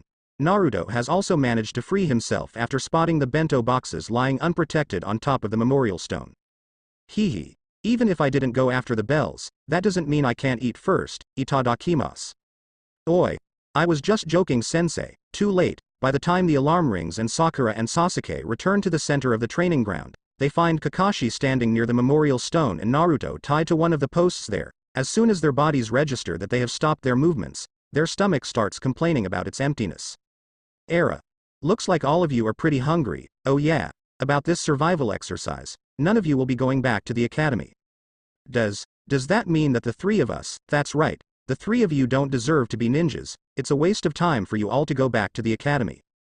Kakashi looks at the three in front of him, Studying what he thought of as an expected reaction to his speech, Naruto, even if tied to the post, starts screaming and struggling trying to get at Kakashi. Sakura is frozen at her spot with a haze over her eyes. When he turns his attention toward Sasuke, he notices the boy shifting his weight. As soon as Sasuke charges toward him, Kakashi pins him to the ground, stepping on his head. The three of you still haven't figured out the purpose of the test. Why do you think that we have to break you up into teams to take the survival test? The answer is the key to whether you pass the exam or not. About that, I wanted to ask you from the beginning. Do I need to spell everything out for you? Teamwork? The key is teamwork. Sakura, you leave behind a trapped Naruto going after a Sasuke that you don't even know the location of. You could have easily saved him by cutting the ropes. Instead you left him in the open field where there is no doubt he would have died in a real mission.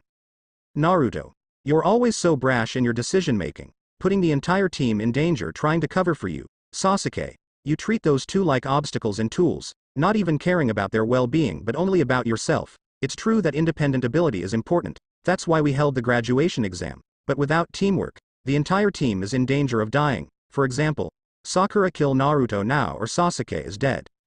What? Just like that, when one of you is captured because of the lack of teamwork, you get put into an impossible situation that can very well lead to the death of everyone on the team.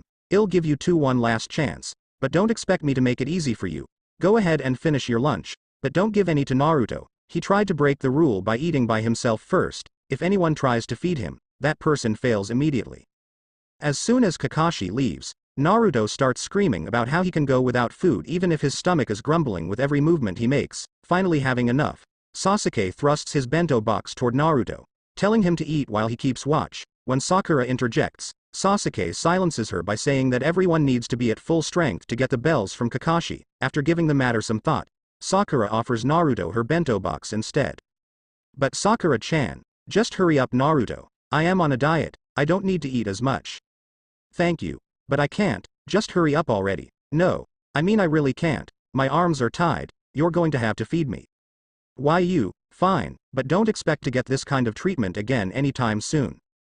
As the food nears Naruto's mouth, there is a small explosion in front of them and Kakashi charges out of the cloud of dust. Sasuke can only sit frozen at his spot while Naruto and Sakura are screaming for their lives. You three, passed. What? What do you mean? You three are the first team to pass. All the teams before only know how to follow my orders. In the ninja world, people who break the rules are trash, but people who abandon their teammates are worse than trash. Alright. The survival test is over. Everyone passes. We will begin missions tomorrow. Better make that the day after. I still have a lot of paperwork to do to actually register you guys. Okay, let's go.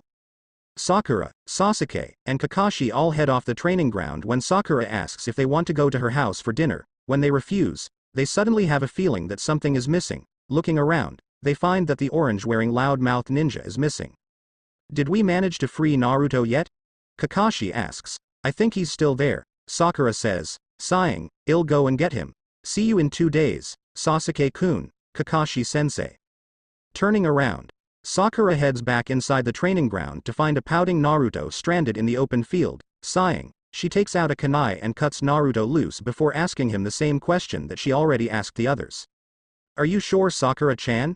Yes, my mom wants me to invite my team over for dinner so she can meet them, but Sasuke-kun and Kakashi-sensei already said no. I would love to visit Haruno-san. I haven't seen her in such a long time.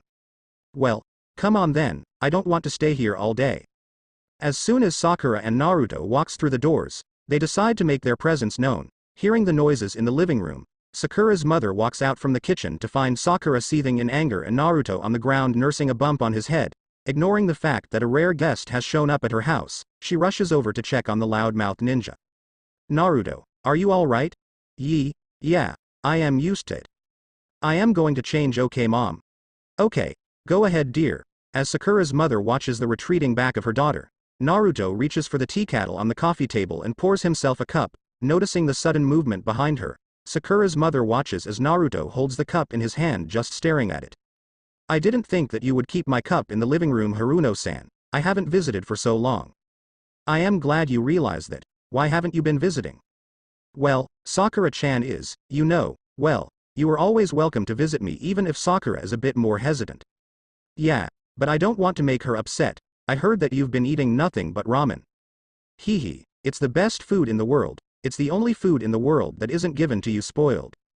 Well, you're in for a treat today. After I found out that you were on Sakura's team, I went and did some grocery shopping and fix up some of your favorite dishes. Really? Yeah. Haruno-san's cooking is the best. I am glad that you appreciate my cooking, Sakura's mother says before turning toward the stairs, unlike someone else in this house. That doesn't mean that I don't like your cooking, Mom. It's just that I am on a diet, Sakura says, walking into the living room. If you say so, well, why don't you two enjoy yourselves while I start preparing the food? It takes a long time to get everything ready.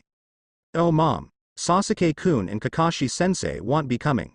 I expected as much, don't worry about it dear. Before Sakura's mother can even take a step away from the couch, a loud grumbling sound emits from Naruto's stomach, followed by a much softer one from Sakura's. They look at each other sheepishly, remembering that they still haven't eaten anything yet. I'll fix some snacks for the two of you, thanks Mom. They all sit in silence as Sakura's mother go in and out of the kitchen and lay out a few small dishes for the two young ninja. Even with the food laid out in front of them and their stomach grumbling, they still remain in their seat, facing away from each other, not knowing what to say. Go ahead Naruto, I thought you were hungry. You are too right, Sakura-chan. I am all right, don't worry about me, I am on a diet. Are the two of you going to eat or not? And Sakura, don't tell me that you're on a diet or I'll stuff them down your throat. Fine Mom, I am eating, with their backs still facing each other. Naruto and Sakura start reaching for the food on the coffee table. Ignoring their antics, Sakura's mother head back into the kitchen to continue her work. The two young ninjas continue picking off food from the dishes until they both go for the same piece and their hands touch.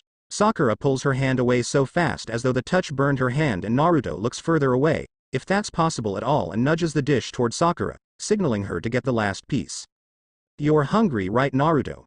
You can have the last piece. I am on a diet, I don't want to eat too much. It's okay. I don't want to have a full stomach for Haruno-san's cooking. I haven't had an actual meal in a long time. Dinner won't be for a few hours. Besides, I thought you said you love ramen. I do, compared to everything else that I tried to buy. I see, if you don't pull all those pranks, then the villagers wouldn't be treating you this badly. Hey, I guess, are you alright Naruto? You're not your usual cheery self, Sakura asks, turning toward her teammate. Eh? What do you mean Sakura? I feel just fine, ha ha ha ha ha, see? Naruto, what's wrong? It's just that we haven't been together in a long time, you know, you, me, Ino-chan, Hinata-chan, Tenten-chan, Hanabi-chan. We've all grown up, we have our own lives to live now. I know, but it would be nice to have just one day where we can all hang out together again like we used to. You can't have everything you wish Naruto, but I guess it would be nice. I haven't seen Tenten-san and Hanabi-chan in such a long time. Oh well, everyone will be busy as soon as we all start taking missions. The next few hours are filled with small talks and occasional apologies from Naruto. When Sakura's mother calls the two children over for dinner, Naruto is already nursing several bumps on his head. No matter how tempted he is, Naruto has to eat with some degree of manner or risk the wrath of two angry females. Having seen Naruto's eating style at Ichiraku before, Sakura and her mother smile at Naruto's attempt. Even though it seems very awkward, after dinner, Sakura volunteers to clean the dish, so her mother leads Naruto to the living room to catch up. So it seems that you finally became a ninja. Yeah, it didn't even happen normally either. You always were a special child. I haven't seen Sakura as happy as all the time that she spent with you. I hope you two aren't saying bad things about me behind my back, Sakura says, walking into the living room. Of course not dear, are the dishes done already? Yes, Mom, so, what were you two talking about? Oh, I was just inviting Naruto to stay here for the night. What? The two new genin scream at the same time. It's pretty late, I don't want him to risk going home at this hour.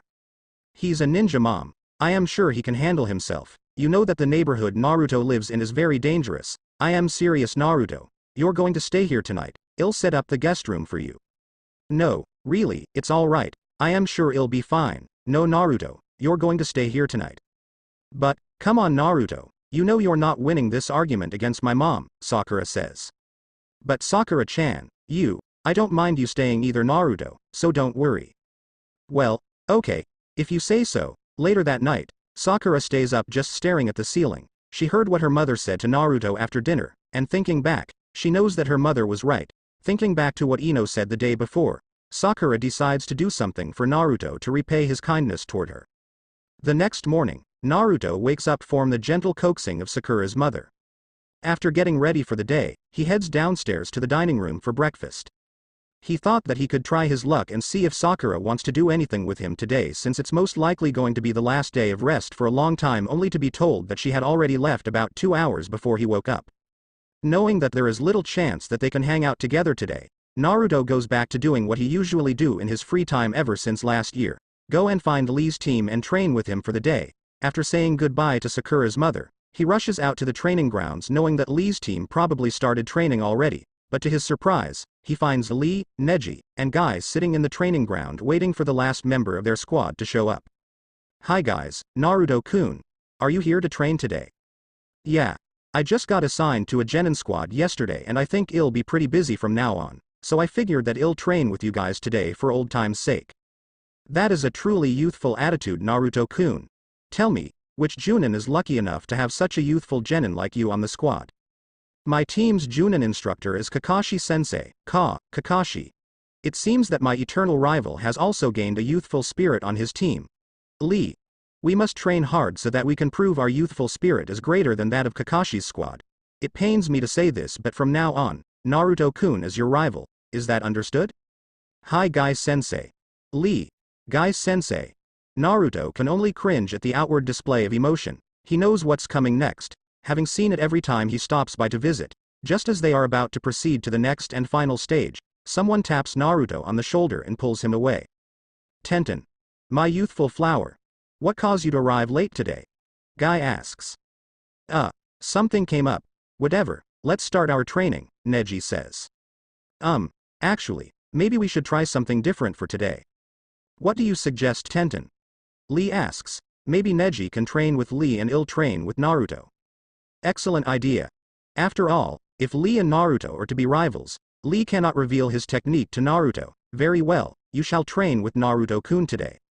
Since we need to prevent Lee and Naruto from seeing each other's techniques, I'll take Naruto to train somewhere else." "Yes. That is a brilliant suggestion. You may do that." "Thanks sensei. Let's go Naruto." Naruto and Neji stare at Tenten in confusion. It is obvious that she's trying to hide something and lure Naruto somewhere, but they can't figure out what is the purpose or what drives her to do such a thing. Shrugging, Naruto starts following the girl as Neji turns his attention to the green-clad ninjas hugging before him. With Lee promising to defeat Neji or do something seemingly impossible. Seeing that Naruto turned around to figure out what all the screaming is about, Tenten grabs Naruto's arm and drags him away before her sensei changes his mind about letting Naruto and her leave. When she finally has Naruto's attention again, she starts speeding off toward the edge of the village, muttering something about being late. In fact, she's moving so fast that Naruto can barely catch up. After a while, Naruto starts to recognize where Tenten is trying to lead him to. "Hey Tenten-chan, isn't this the path to Shish? You'll find out when we get there." When they finally arrive at their destination, Naruto stands frozen at his spot looking at the 4 girls standing in the flower field, the very flower field that he and his first few friends have always met after Ino discovered it. "Sakura-chan, Ino-chan, Hinata-chan, Hanabi-chan. What's going on?" "Well, you said that it would be nice for us to get back together even if it's just for one day." "Sakura-chan, I never thought that forehead girl would do something like this, but I guess people do change." "Oh, be quiet, Ino pig." After getting up early, Sakura tells her mother of her intentions and leaves the house after getting a quick breakfast. Walking down the street leading to the Yamanaka's flower shop, she starts fumbling with her hair and stops when she touches the metal hatayate on the top of her head. She still remembers what she said to Ino after meeting Kakashi for the first time when she gave Ino back the red ribbon that was the sign of their friendship. She knows that this may not be the best of time to ask for a favor from her friend turned rival, but if swallowing her pride means that she can do something for her friend to apologize for the way she treated him, she would be more than willing to do it. In a sense, it was Ino that woke her up to the truth that day, so she should have no problem going along with her idea. "Ahaya Sakura-chan. What brings you here today?" "Konnichiwa, Inoichi-san, is Ino here?" "Yeah, hold on, hey Ino, someone's here to see you." If it's Shikamaru or Choji, then they'll just have to wait. "No, it's Sakura." "Sakura. Okay, I'll be right out." Ino walks out to the shop still adjusting her usual purple dress and fumbling trying to tie her hair up in the usual ponytail. After everything that happened 2 days ago, Ino knows that whatever it is that brought Sakura here must be important. "So, What do you want, forehead girl? Do you have time today? Well, I am not doing anything, and my team won't start doing any missions till tomorrow. Good, come with me. Oi, forehead girl, wait up. Dragging the ponytail blonde across town, Sakura stops in front of a small apartment and knocks on the door. After a while, a girl with her hair tied up into two buns and dressed in a Chinese shirt with a pair of tight sweatpants answers the door. Sakura, Ino, what brings the two of you here? Tenten-san, Naruto usually trains with your team on his free time, right? Yeah, he and Lee really hit it off. Why? Can you take Naruto to our flower field? Our team is off today, so I think he will be visiting your team again. Sure, but why? I'll explain it when we get there. I still need to get Hinata-chan and Hanabi-chan. Okay, if he shows up, then I'll take him there, thanks Tenten-san. As soon as she says goodbye, Sakura turns and runs toward the Hyuga compound. Ino is struggling to catch up to the eager girl, but she manages to stay close enough that when Sakura stops, she only needs a few extra seconds to arrive. Taking a look at each other, Sakura knocks on the front door hesitantly. Knowing how cold Hiyashi has become ever since he stopped allowing Hinata and Hanabi to spend any extended period of time with them, after about 30 seconds, the door opens revealing a slightly agitated Neji. What is it that brought the two of you here today? Is Hinata-chan and Hanabi-chan in?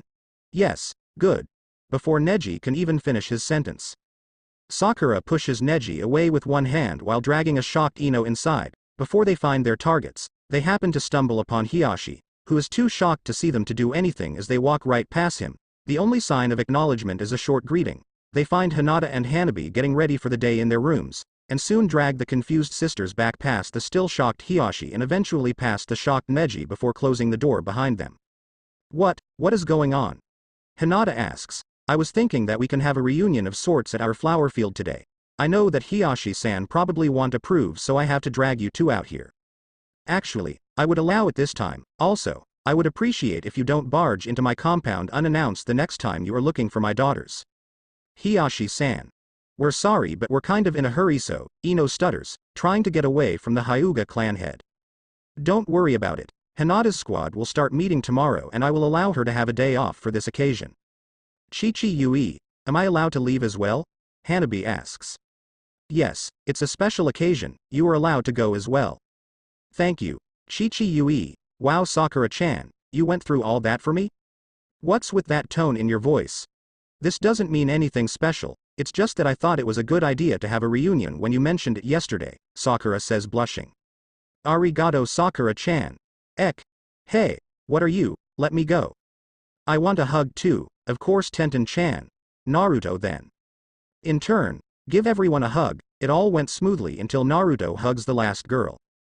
The white-eye princess face turns bright red and, with her eyes rolled to the back, faints as soon as the loud-mouthed ninja wraps his arms around her. Reaching into her weapons pouch, Tenten retrieves some smelling salt to revive Hinata before lecturing at Naruto for being so forward. They spend the rest of the day catching up and playing, and when it's time to head home, Naruto declares it the best day of his life and promptly thanks everyone by hugging them again, which caused Tenten to bring out the smelling salt for the fainted Hinata for the second time of the day. Team 7 is at the Hokage Tower to report the success of their latest mission and to receive their next assignment. As the Hokage reaches for the D-ranked mission pile, Naruto starts complaining about the dullness of the missions. To appease Naruto and reward the team for the string of mission successes, he gives them a C-ranked mission to protect a bridge builder from Nami no Kuni as he heads back and complete the bridge. Am I supposed to feel confident putting my life in the hands of these runts? They look so undependable, especially the shortest one. Kakashi moves behind Naruto discreetly as Naruto starts laughing at the person the bridge builder is talking about. Taking a look at his sides, Naruto notices Sasuke and Sakura moving a step closer to him, showing him that he is the shortest one on the team. Kakashi moves in to restrain Naruto before the genin can attack the bridge builder, but he cannot stop Naruto's screaming from damaging everyone's hearing. Calm down, Naruto, we can't kill the client. Let me go, Kakashi-sensei. I'll tear him apart. Then we'll see who's undependable. Can't you just knock the dope out? We need to let him blow off some steam, or it'll be worse when he wakes up. Sakura, tell him to stop, Sasuke says, turning to the last option for help. How? I don't care, just make him stop. Say you would go out on a date with him or something, Kakashi says, his grip on Naruto starting to slip. What? I can't do that, Kakashi-sensei, hell tire out eventually, right? Yeah. But we don't want any trouble during the trip either, Kakashi explains. The bridge builder takes a drink from his canteen as he leans against the wall and quietly enjoys the free entertainment. The Hokage and Iruka can only watch on in amusement, though they are pondering what Naruto's antics would do to the village's reputation. Finally, Sakura gives up and agrees, to which Naruto's screams of anguish turns to yells of jubilation. Sasuke and Sakura glare at Kakashi for his failed tactic, and even though Sasuke's reaction is only due to the fact that the screaming got worse, Sakura takes that as a sign of affection. While Naruto is oblivious to the apparent grin on Kakashi's face, Sasuke and Sakura are highly unnerved by it, each trying to figure out what their sensei is thinking. I know what you're thinking, Sakura, but you have to look underneath the underneath. You have leverage over him now, you can get him to do whatever you want. Hey, that's right. You're brilliant, Kakashi-sensei. Great, now that that's taken care of, can you get Naruto to stop? Oh right. Sorry Sasuke-kun, Naruto, if you don't start behaving, I won't go on that date with you. Sorry Sakura-chan. Good, now that I have your attention, go home and pack for the mission, we meet at the gate in 2 hours. Hi sensei. 3 hours later, Sasuke, Kakashi, and Tazuna are all waiting at the gate. While Kakashi and Tazuna arrived at the assigned time, Sasuke just arrived only a few minutes ago. Kakashi can only sigh as Sasuke ignores Tazuna's complaints. Knowing that they are embarrassing him in front of a foreign client as their form of silent protest of his perpetual lateness, Sakura shows up a few minutes later, waving toward Sasuke and putting up the fakest smile for Kakashi as she too ignores Tazuna's complaints. Not long afterward, Naruto arrives at the gate smiling and approaches Sakura, completely ignoring Kakashi and Tazuna's existence. Good, now that all of you are here, we can be on our way. Yeah. Let's go. What are you so excited about, Naruto? Sakura asks. Of course I am excited. This is the first time I get to go outside the village. Besides, the faster we get there, the faster we can be done and come home, and the faster we can go on the date. Don't remind me. Remember Sakura, once you do this, you would have complete control over him, Kakashi says. If you are so excited about it, then why are you late for a whole hour? How can I feel confident about putting my life in the hands of someone who can't even show up on time? Don't worry Tazuna-san, I am part of the mission as well. You're even worse. Your subordinates are late and you did nothing about it. How do you expect to make them respect you and listen to you? Well, about that. Taking out his book, Kakashi gestures for his team to fall into formation to protect the client and be on their way. Completely avoiding the barrage of questions and criticisms from Tazuna. About an hour into their traveling, Kakashi glances at a puddle in the middle of the path but says nothing about it and goes back to reading. As soon as the group walks past the puddle, 2 ninjas leap out. A spiked chain linking the 2 of them, wrapping the chain around Kakashi. They rip apart the Junin in front of his shocked students. Next they decide to go after the person closest to them. Naruto is so stunned that he barely has enough time to get out of the way. But not before getting a cut on his hand from one of the ninjas' claw. Seeing that the 2 ninjas are charging toward the client, Sakura shakes out of her stupor and moves in front of Tazuna even though she probably has little chance of surviving. Seeing her reaction, Naruto tries to get up and help her, but Sasuke jumps in and knocks them away before pinning them to a tree with a kunai through the chain. As soon as the 2 ninjas break free, Kakashi appears and knocks them unconscious. Looking back toward where their sensei used to be, all they see is a bunch of wooden blocks. Good job team, Kakashi-sensei.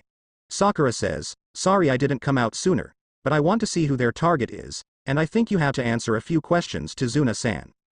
Naruto, is your hand all right? Sakura asks. I think so, it's not a really big wound. Naruto, you should be careful, that claw was poisoned, Kakashi says. What? We need to get Naruto back to the village for treatment. Beside, we are just genins, we can't fight in this kind of ninja battles. We won, didn't we? You 2 weaklings can go back, Kakashi and I can handle pawns like them. Teme. Don't talk to Sakura-chan that way. You're one to talk, you're the only who got hurt. Even Sakura did more than you. Maybe you should just run back to Konoha crying about your hand, Usura Tonkachi. You 2 were just in the way. That's enough Sasuke, we are supposed to work as a team, though we do need to treat that wound. Shut up. Taking out a kunai, Naruto stabs at the wound and the others all watch in shock as the blackened blood splatters onto the ground. When Sakura finally gets over the shock and looks up from the pool of dark red liquid on the ground, she barely catches the end of Naruto's pledge. Rushing over, She checks on Naruto's hand, not at all surprised to find the wound slow in closing, having seen it along with the other girls as children. Sighing, she takes out some bandage and wraps it around the wound, lecturing him in the process. After everything is taken care of, the team decides amongst themselves to continue with the mission. Tazuna points out the direction to the dock where one of his friends is waiting to take them to Nami no Kuni. During their travel and through the boat trip, Tazuna explains everything relating to the situation at Nami no Kuni. By the time Tazuna ends his story as they arrive, each member of the team has a different reaction. Naruto is seething in anger from Gatta's treatment of the people. Sakura is concerned about how many more strong ninjas someone as powerful as Gato can send their way. Sasuke is excited about the very prospect that Sakura is concerned with. Kakashi, with what little can see of his face, shows signs of indifference to the situation. With the group trying to avoid Gatta's men, they land a small distance away, then travel by land back to Tezuka's village. Suddenly, Kakashi yells for everyone to get down as he pushes Naruto to the ground. Behind him, Sasuke and Sakura push Tazuna down before hitting the deck themselves. A giant sword spins over them and embeds itself in a tree. In a swirl of water, a ninja appears standing on the blade. Hand over the old man and nobody gets hurt. Who do you think you are? Naruto, calm down. I'll take him on. He's out of you guys' league. Just focus on protecting Tazuna. Ah, the famous copy ninja Sharingan Kakashi. No wonder the Oni Kyodai were defeated so easily. Kirigakure no Kijin, Momochi Zabuza. I would never have guessed that someone like you would be working for someone like Gato. It's a way to make a living, plus he can help me avoid the Oinen. Regardless, if you are not going to hand the old man over, I guess I'll have to take him by force. If you are going to be my opponent, looks like I am going to need this. Reaching up, Kakashi lifts the Hatayate from his left eye. Naruto can only stare at the blood-red eye in shock, but if anyone is paying attention, they would see that Sasuke is the most shocked out of everyone. Chuckling, Zabuza jumps to the ground and pulls the large blade out from the tree. Take defensive positions and protect Tazuna. I'll take care of Zabuza. Are you sure, Hitaki? Kirigakure no Jutsu. The fog is thickening again. 8 spots. Liver, lungs, spine, clavicle veins, jugular veins, brain, kidneys, heart. Where should I strike? Where is he? Don't worry, I won't let my team die. Are you sure, Kakashi? Zabuza appears from the thick mist right between the 3 genins. Before anyone can react, Kakashi is already behind Zabuza. But before either one of them can make a move, Zabuza turns into a puddle of water. With Naruto holding a kunai where the kidney would have been, another Zabuza appears behind Kakashi and swings his massive sword across the waist of Kakashi, who also turns into a puddle of water. The real Kakashi shows up behind this Zabuza and hold a kunai to his neck before it turns into another puddle of water, and the real Zabuza appears behind Kakashi ready to swing his giant sword once again. Barely ducking under the swing, Kakashi is then kicked into the water by Zabuza. Idiot, Sweden. Shuru no Jutsu. Zabuza says, trapping Kakashi in the water prison. There is no way for you to break out of this technique, Kakashi. I'll get around to you later. Mizu Bunshin no Jutsu. Forming the necessary seals, the water along the shore rises up and forms into another water clone. Looking up, the clone stares right at Naruto before charging forward and kicking Naruto away, knocking off his Hatayate in the process. Naruto. You were lucky when you took out my water clone the first time, punk, but you don't even deserve to be my opponent. Hurry. Take Tazuna-san and escape. There is no chance that you can win against Zabuza. His clone will disperse if it gets too far away from the body, and he has to stay in this spot to keep me in the water prison. Slowly getting up, Naruto stares at his Hatayate under the foot of Zabuza. Growling in anger, Naruto charges toward Zabuza only to be kicked away again, but he managed to retrieve his Hatayate. Hey you. The one without the eyebrows. Ever heard of the phrase, don't judge a book by its cover? I'll make you respect me if it's the last thing I do. Listen, Sasuke, I got a plan. Che. Now you want to work together. You talk big, kid, but can you back it up? Kage Bunshin no Jutsu. Oh? Kage Bunshin. And there's quite a number of them too. The massive Kage Bunshin charges at Zabuza, completely covering him, but Zabuza clears them away with a swing of his sword. With his Kage Bunshin flying every which way, Naruto digs through his backpack and throws a Fuma Shuriken toward Sasuke. Fuma Shuriken. Kage Fusha. Leaping in the air, Sasuke throws the Fuma Shuriken toward the real Zabuza. Reaching out, Zabuza catches the Fuma Shuriken easily, but spots another Fuma Shuriken hidden in the shadow of the first one. Before the second Fuma Shuriken connects, however, Zabuza jumps out of the way with his hand still connected to the water prison. With Zabuza still in the air, the second Fuma shuriken turns into Naruto and he throws a kunai at that arm. Surprised by the attack, Zabuza can barely dodge out of the way, but not without the kunai leaving a small cut on his cheek. Furious at the surprise attack, Zabuza whirls his body around and tries to throw the Fuma shuriken at Naruto only to have it blocked by Kakashi, who escaped when Zabuza's hand left the water prison. So, you managed to get out of the water prison. The same technique won't work on me twice, it's time to finish you off. Activating his Sharingan, Kakashi jumps away from Zabuza and they both start forming a sequence of hand seals. Everyone is amazed by the speed and the accuracy of which Kakashi copied Zabuza's hand seals as they both use the Suiryuden at the same time. After the two moves cancel each other out, they start running through hand seals again, but Kakashi finishes ahead of Zabuza this time and unleash an even deadlier technique. Sweden. Daibakufu no Jutsu. The whirlpool swallows up Zabuza, sweeps him ashore and slams him into a tree. Before Kakashi can land the final blow, two senbons pierce through the back of Zabuza's neck. Looking up, they find a young Kiri nin standing on one of the branches. Jumping down, Kakashi checks the body to find that Zabuza is indeed killed by the young ninja. Thanks for all your help, I have been tracking him waiting for an opportunity to kill him. Your mask, you're a Oinen, who are you? This is our fight. How can you just? Relax Naruto, he's not our enemy, but, relax, now's not the time. Well, thanks for helping me out, I am going to dispose of this body. Lifting the body, the Oinen uses Shunshin no Jutsu to teleport away, pulling down his Hatai Ape to cover his Sharingan. Kakashi orders his team to head into the village before fainting on the spot, while Sakura and Sasuke help carry Kakashi. Naruto takes another look at the spot where Zabuza was before hurrying after them as they begin to get angry at him for slacking off. After struggling with his weight for a while, the team finally manages to carry Kakashi to Tezuna's house. With the help of Tezuna's daughter Tsunami, they clean out a room and set up a futon for Kakashi to rest. Are you going to be alright? Tsunami asks. No, I think I won't be able to move around too much for a week. Sensei, even though the Sharingan is powerful, you should at least consider the damage it may cause to your body. Well, at least we defeated that powerful ninja, right? But who was that other ninja? Sakura asks. Oinen is part of the Anbu squad. Their mission is to track down and kill any noob nin from their village. A ninja's body contains a lot of secrets about his village. If a ninja from another village finds the body, they can extract those secrets and uses it against the noob nin's original village. What's the matter, dope? Sasuke says, noticing the still silent Naruto, still moping that someone else killed Zabuza? No, I just have a weird feeling that something is not right, that's all. Why is that? Kakashi says, mildly interested, of all the times I've trained with Tenten-chan, I've never seen her aim for the neck. I would think that if it's that effective, someone like Tenten-chan would have at least tried to hit it a few times. Naruto's right, Kakashi says, bolting up suddenly before slamming down on the futon again. Kakashi-sensei, stop moving around, you'll faint again. Normally, Oinen would take care of the body on the spot. So what? Sasuke says, you still don't understand. What did the boy do with Zabuza's body?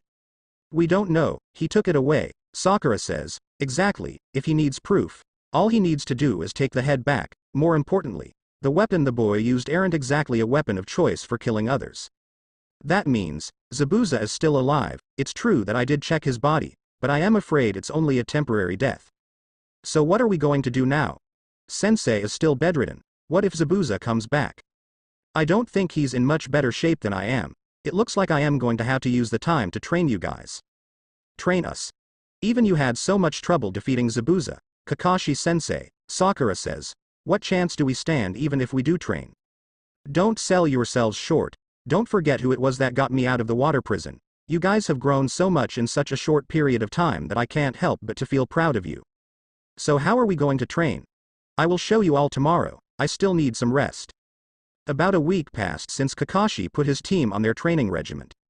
Sakura had long since perfected her chakra control and she is assigned to protecting Tezuna at the bridge in case Gato gets impatient and sends other thugs to attack while Zabuza is recovering. Sasuke had been heading to the forest clearing every morning and returning every evening for his training. And Naruto practically spent the entire day at the clearing to train, only stopping back at Tezuna's house for food. Occasionally, Sasuke and Sakura would help him back to Tezuna's house to rest. But mostly Naruto would train himself till exhaustion then fall asleep in the clearing. On the 6th day, before Sasuke arrives at the clearing, there is another person there who finds Naruto asleep while pick herbs. Hey, wake up, you'll catch a cold, eh? Who are you? What are you doing out here? I am just here to pick some herbs. Hey Ne-chan, do you want me to help you out? Okay.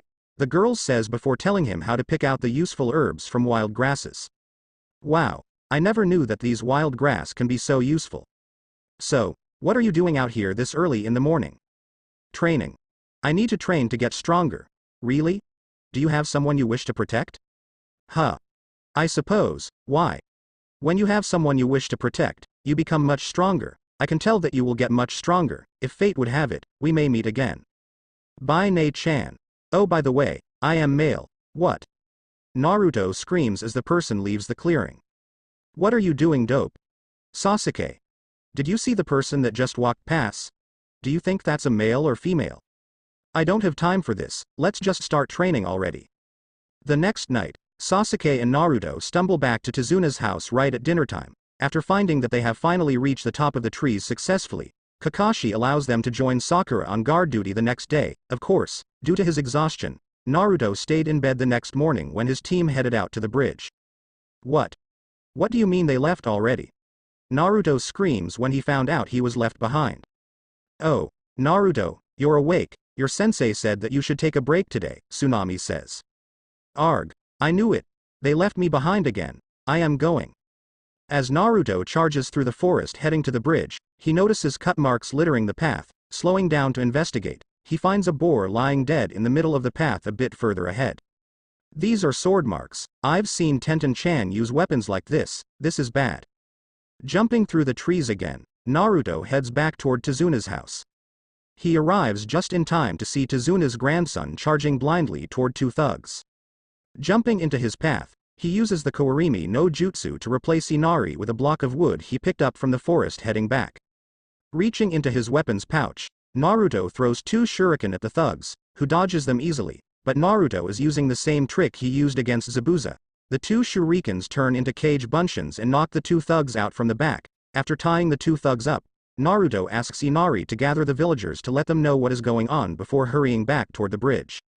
By the time Naruto gets to the bridge, Zabuza and his assistant already attack the bridge, while Kakashi and Zabuza are facing off against each other. Sasuke is trapped by Zabuza's follower while Sakura is protecting Tezuna.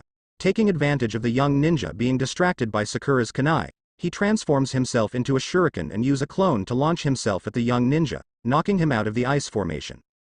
Hey Sasuke Teme. How did you end up getting trapped? Do you want me to help? You talk too much, dope. Seeing that the two were distracted, Zabuza launches a series of shurikens and kunais at Naruto, but the young ninja blocked all of them with his senbon needles. Haku. What are you doing? Please allow me to handle them myself, Zabuza-san. While Zabuza has Haku's attention, Sasuke begins to check his wounds and find that none of the injuries indicate that Haku is aiming for any vital spots, and from the way he blocked every one of the weapons from Zabuza, it's not likely that he missed his target. While he's thinking, Naruto sneaks inside the ice formation. Hey, I am here to save you. What are you doing in here, you idiot? What are you talking about? I am here to save you and this is what you say. Haku re-enters the ice mirrors while Sasuke and Naruto are arguing. Picking out the mirror that he is entering from, Sasuke reaches for his weapons pouch only to find that Haku has moved to the mirror directly behind him. Seeing that he can't catch up to Haku's speed, Sasuke tries to blast his way out with his Gukaku, but the Grand Fireball has little effect on the ice mirrors. He's too fast. There is no way I can catch up to his speed with my eyes. This is just like training with Lee. I need to use my other senses to pick out where he is.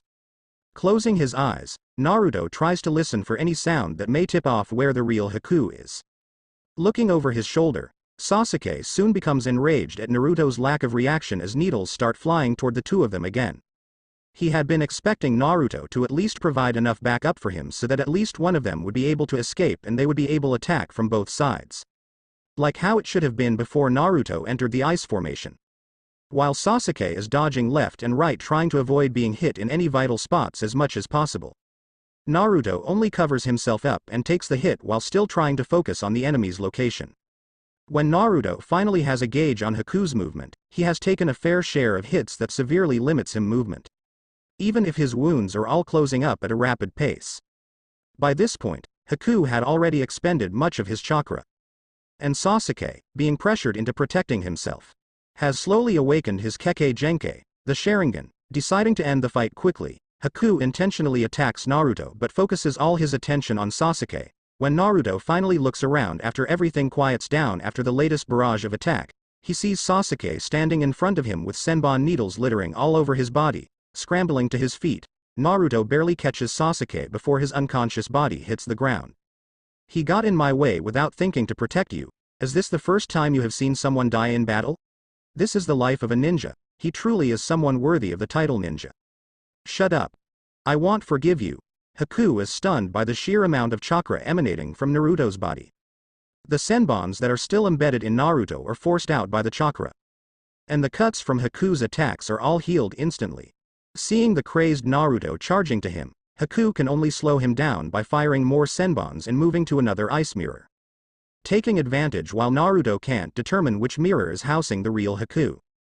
He charges toward Naruto only to have him dodge out of the way. Before Haku can get back inside an ice mirror, Naruto catches him on the wrist and punches Haku through one of the ice mirrors. With one of the ice mirrors broken, the rest of the formation crumbles along with the mask on Haku's face. Charging toward Haku again, Naruto wants to kill Haku with the next hit, but upon seeing Haku's face, Naruto snaps out of his rage and the punch lost all power behind it.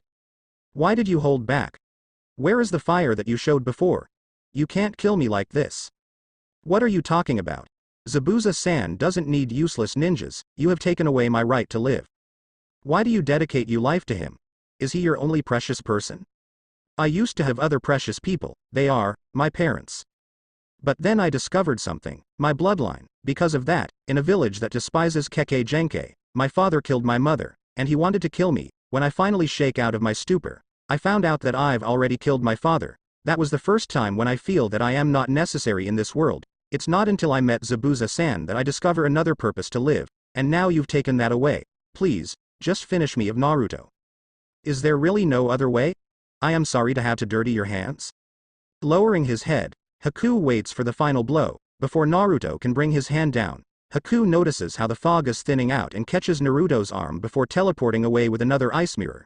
It takes a moment for Naruto to recognize what is happening, especially the strong source of chakra from where Kakashi and Zabuza would be. Putting everything together, Naruto realizes what Haku is trying to do and tries to stop it.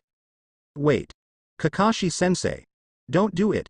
Kakashi is so surprised by Naruto's screaming that he lost his concentration and the raikiri in his hand fizzled away before his bare hand touches the chest of Haku, who has taken the spot in front of Zabuza, ready to take the blow for his master. After a short period of silence, Naruto and Sakura hear a resounding slap coming from where Kakashi and Zabuza would be. When the mist clears out, they see Kakashi frozen in shock, with his head still turned to the side and his hand still stretched out. Haku has his arms around himself and backing away from Kakashi with a blush on his face. What is going on here? Naruto, you're all right. Where is Sasuke-kun? He is fine. I knocked him unconscious by striking his pressure points. Naruto and Sakura turn their attention to the recovered Haku, who still has a blush on his face but at least he can still respond, unlike Kakashi, who is still frozen in his spot in shock. You two should go check on him. We still have unfinished business here, Kakashi says. What? Wait, you don't have to fight. Don't worry, our opponent is not your sensei, Haku says. Gatu, what are you doing here? Zabuza says when the last hit of the mist disappears. You still haven't accomplished your task yet? You are pathetic, Zabuza. What are you doing here? Why are all those men behind you? I told you I can take care of this. There's been a change of plan. You see, Zabuza, I've never intended to paying you a dime. In fact, you and the other ninjas as well as that bridge builder will die here today. Sorry, Kakashi. It seems that our fight will have to end. Since there is no reason for me to go after the bridge builder, there is no reason for us to fight each other. Yeah, you're right. Hey boss, after we deal with them, what do you say we go raid the village? One of the thugs asks. That is a good idea. I am sure there are still things there to amuse us. Yeah, like the women, or maybe we should start with that pink hair girl there.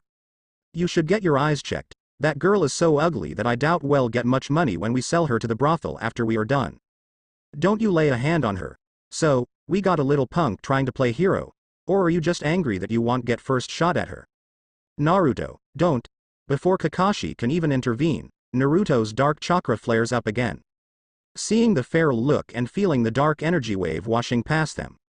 All the thugs surrounding Gato takes a step back, reaching into his weapons pouch.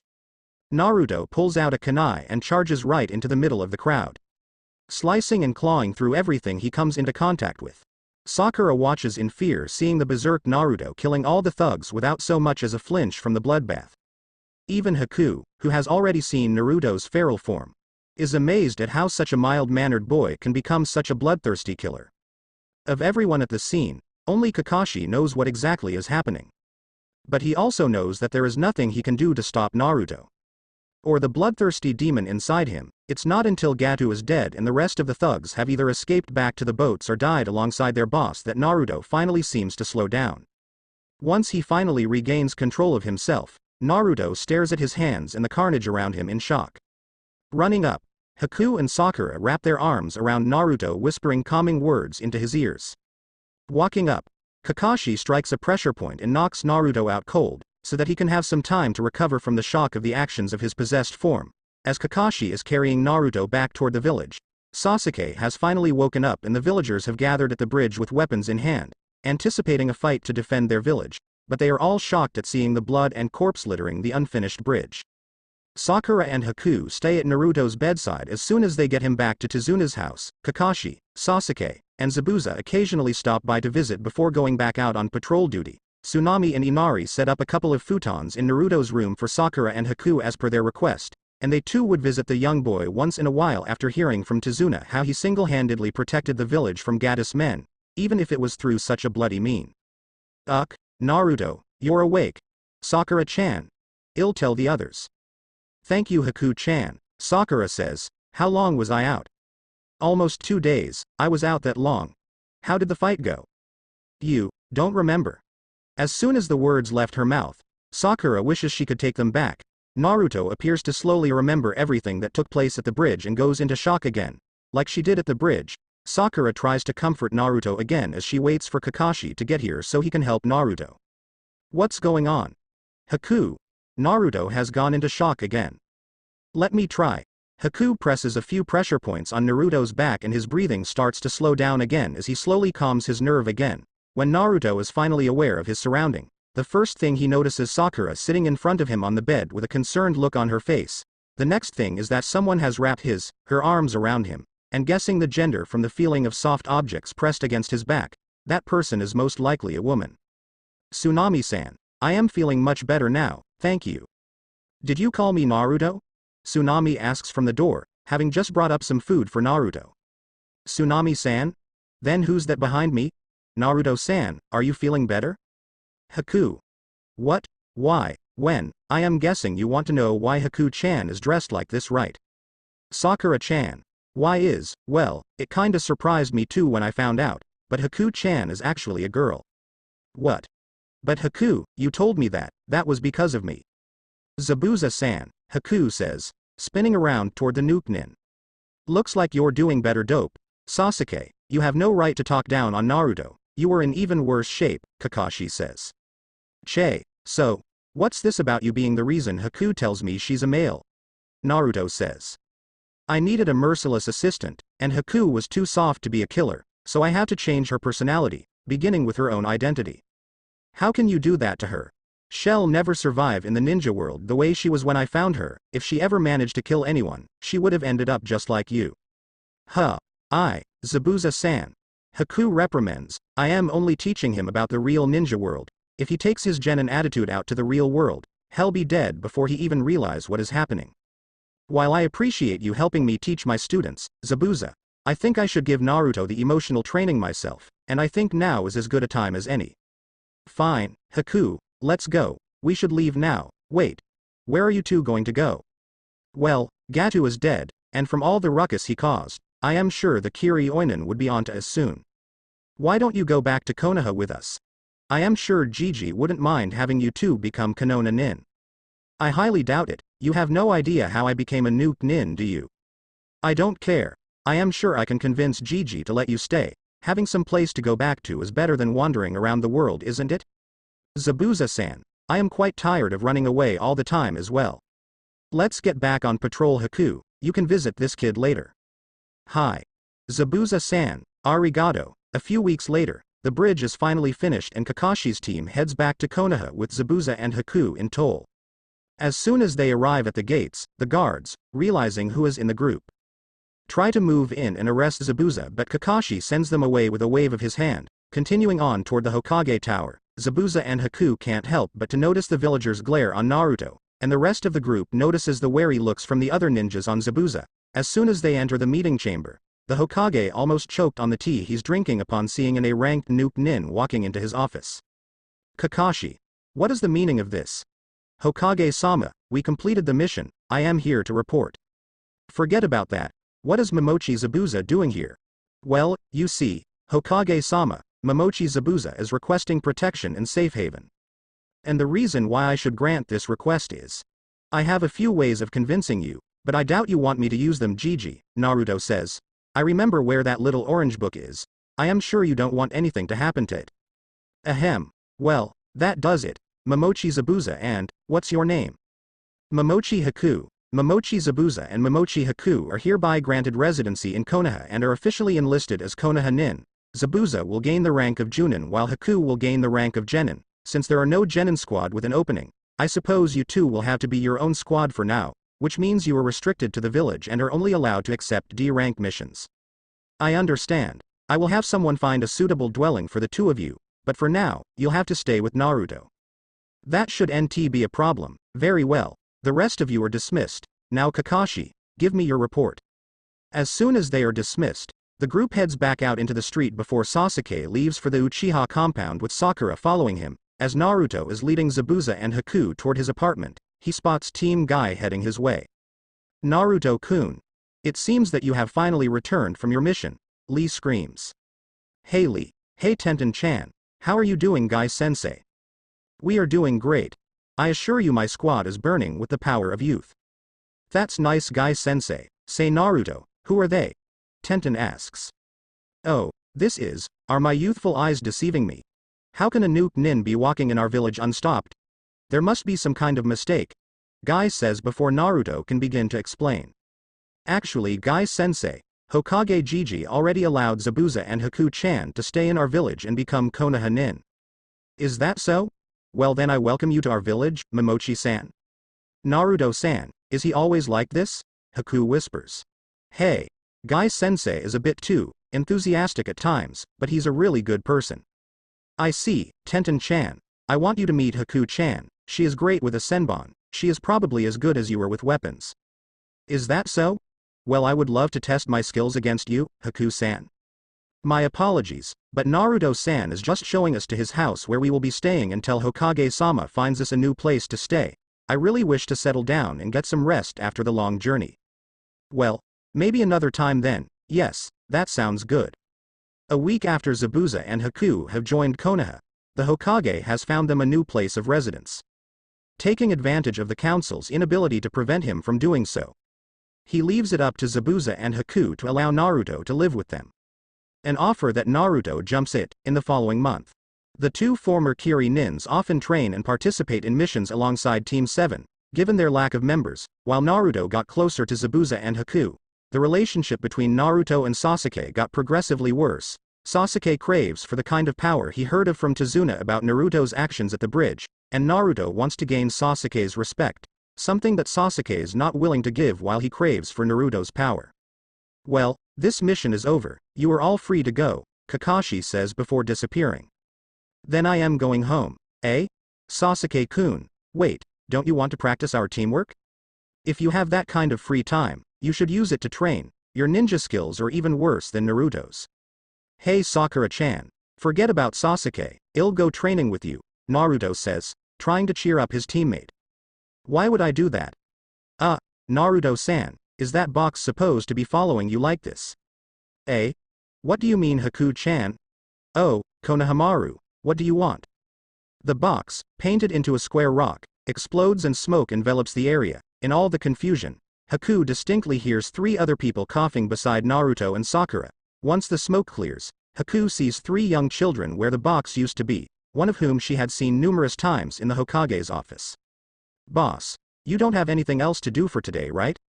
Sorry Moegi-chan, I need to do some training, but you promised us yesterday that you would play ninja with us, Moegi whines. What's the point of ninjas playing ninja? Although relaxing every once in a while is also good for you, Sakura-san, don't you think so, Naruto-san? I suppose Haku-chan. Hey Naruto-ni-chan, who are these two girls? Konohamaru asks. Them. Hey I know, boy you're a slick one ni-chan, but how did you end up with two girlfriends? Girlfriends? But why would you pick that butt-ugly pink hair girl?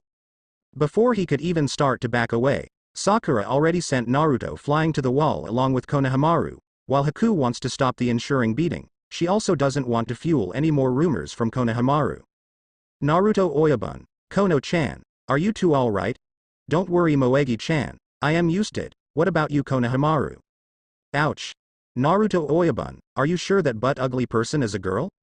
Everything almost takes place in slow motion as they watch Sakura spins around and chases after them.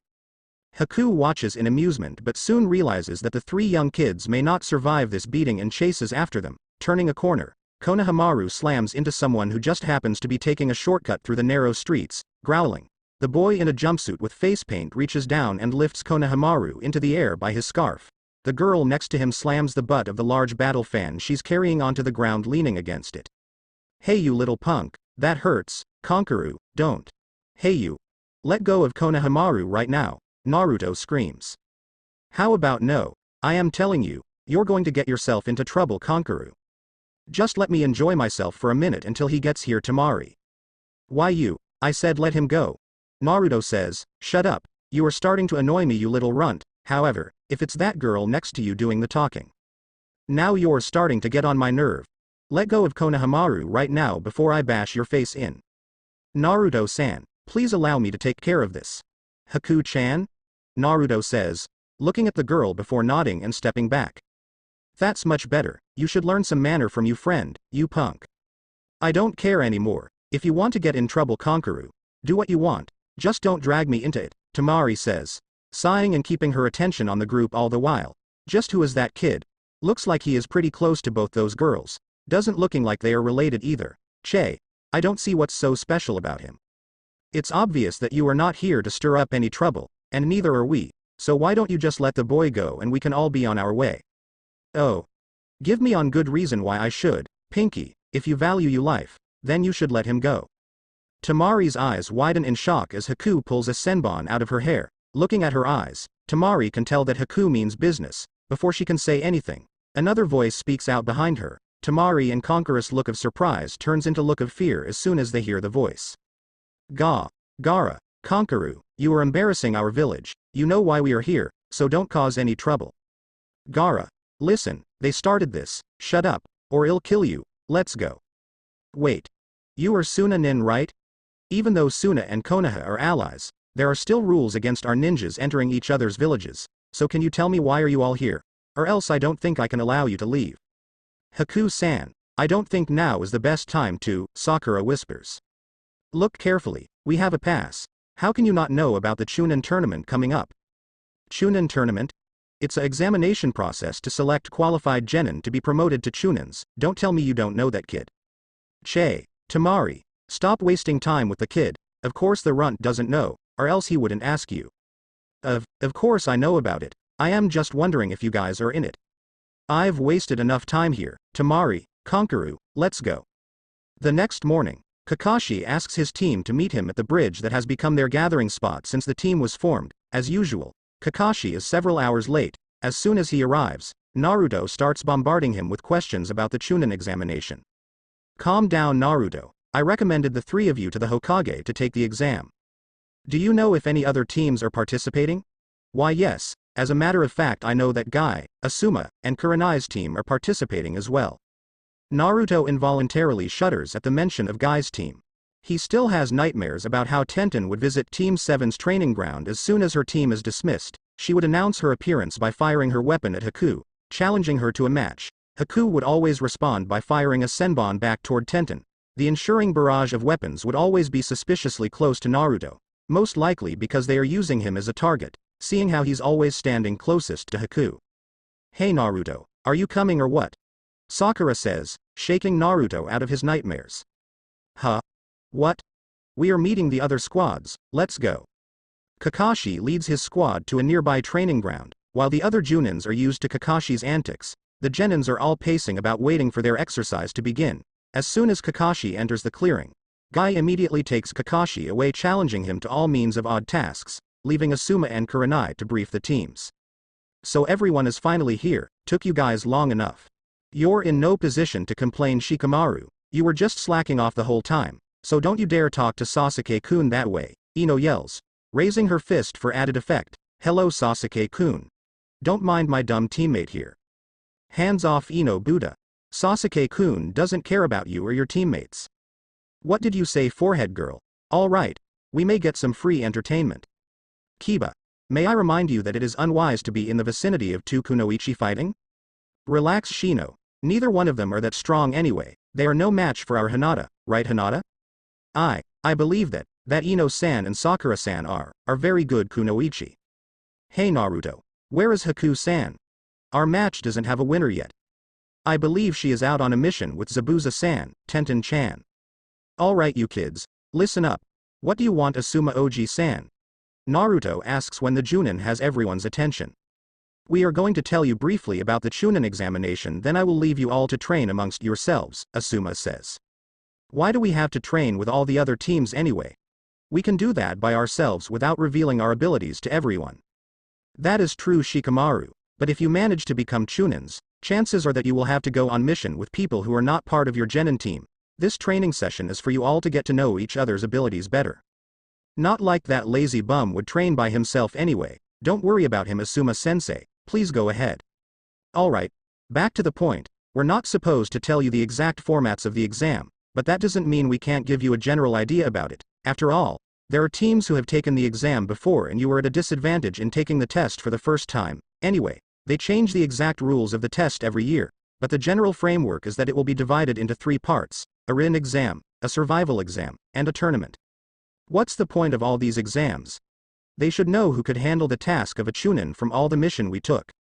There are genins who have exceptional talents but are unfit for the role of a Chunin. Sasuke. The 3 stages are designed specifically to test the abilities required by Chunins. Either way, now you all know the format of the exam, so we're going to break you up into pairs and train in one-on-one combat. Kurenai, care to do the honors?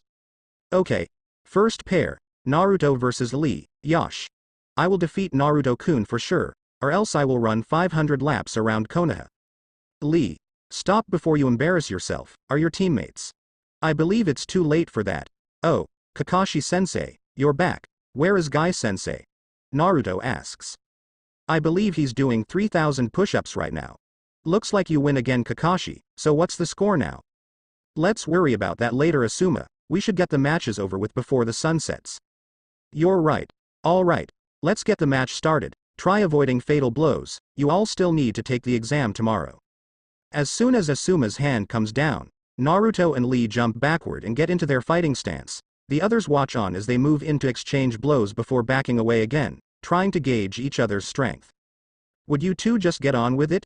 We don't have all day, you know. Tenten-chan, you're so impatient. Fine. You ready, Lee? Very well. Let us begin then. Naruto gets into a defensive stance as Lee starts running around him. Trying to find an opening, Lee continues to accelerate until the genins all have trouble seeing his movements. As they focus on Naruto, they find that he is still in the same stance but has closed his eyes once they cannot catch up to Lee's movements. Suddenly, Naruto raises his right arm and a split second later Lee's kick smashes against it, turning his wrist. Naruto catches Lee's leg and slams him to the ground. Without wasting any time, Naruto slams his left fist to the ground, trying to catch Lee before he gets away, but Lee rolls away just in time and uses his speed to escape and try to look for another opportunity. Since when can the dope fight so well? Sasuke says. Don't look so surprised, they are both still holding back right now. Kakashi-sensei. What do you mean? Sakura asks. So far it's only a hand-to-hand combat contest. Naruto still hasn't used his favorite technique yet, and being trained by Guy, I am sure that this isn't the best Lee can do. It's a little self-imposed rule when they fight. Naruto would only use taijutsu against Lee and Lee would not use his maximum speed against Naruto, Tenten explains. Tenten-san, you mean they are still holding back? I can barely keep up with their movements, Sakura says. I don't think it's wise to show off everything anyway. After all, there is a tournament in the exam. We may end up facing each other, Shikamaru says. As they turn their attention back to the fight, they are just in time to catch Lee throwing his second barrage of strikes. Naruto blocks a punch with his right arm and a kick with his left. But it leaves him open when Lee swings around and punches him in the stomach. Before the hit connects, Naruto manages to throw a kick toward Lee's midsection. The two hits land simultaneously and send both fighters stumbling back. But they easily regain their balance and get into a defensive stance again.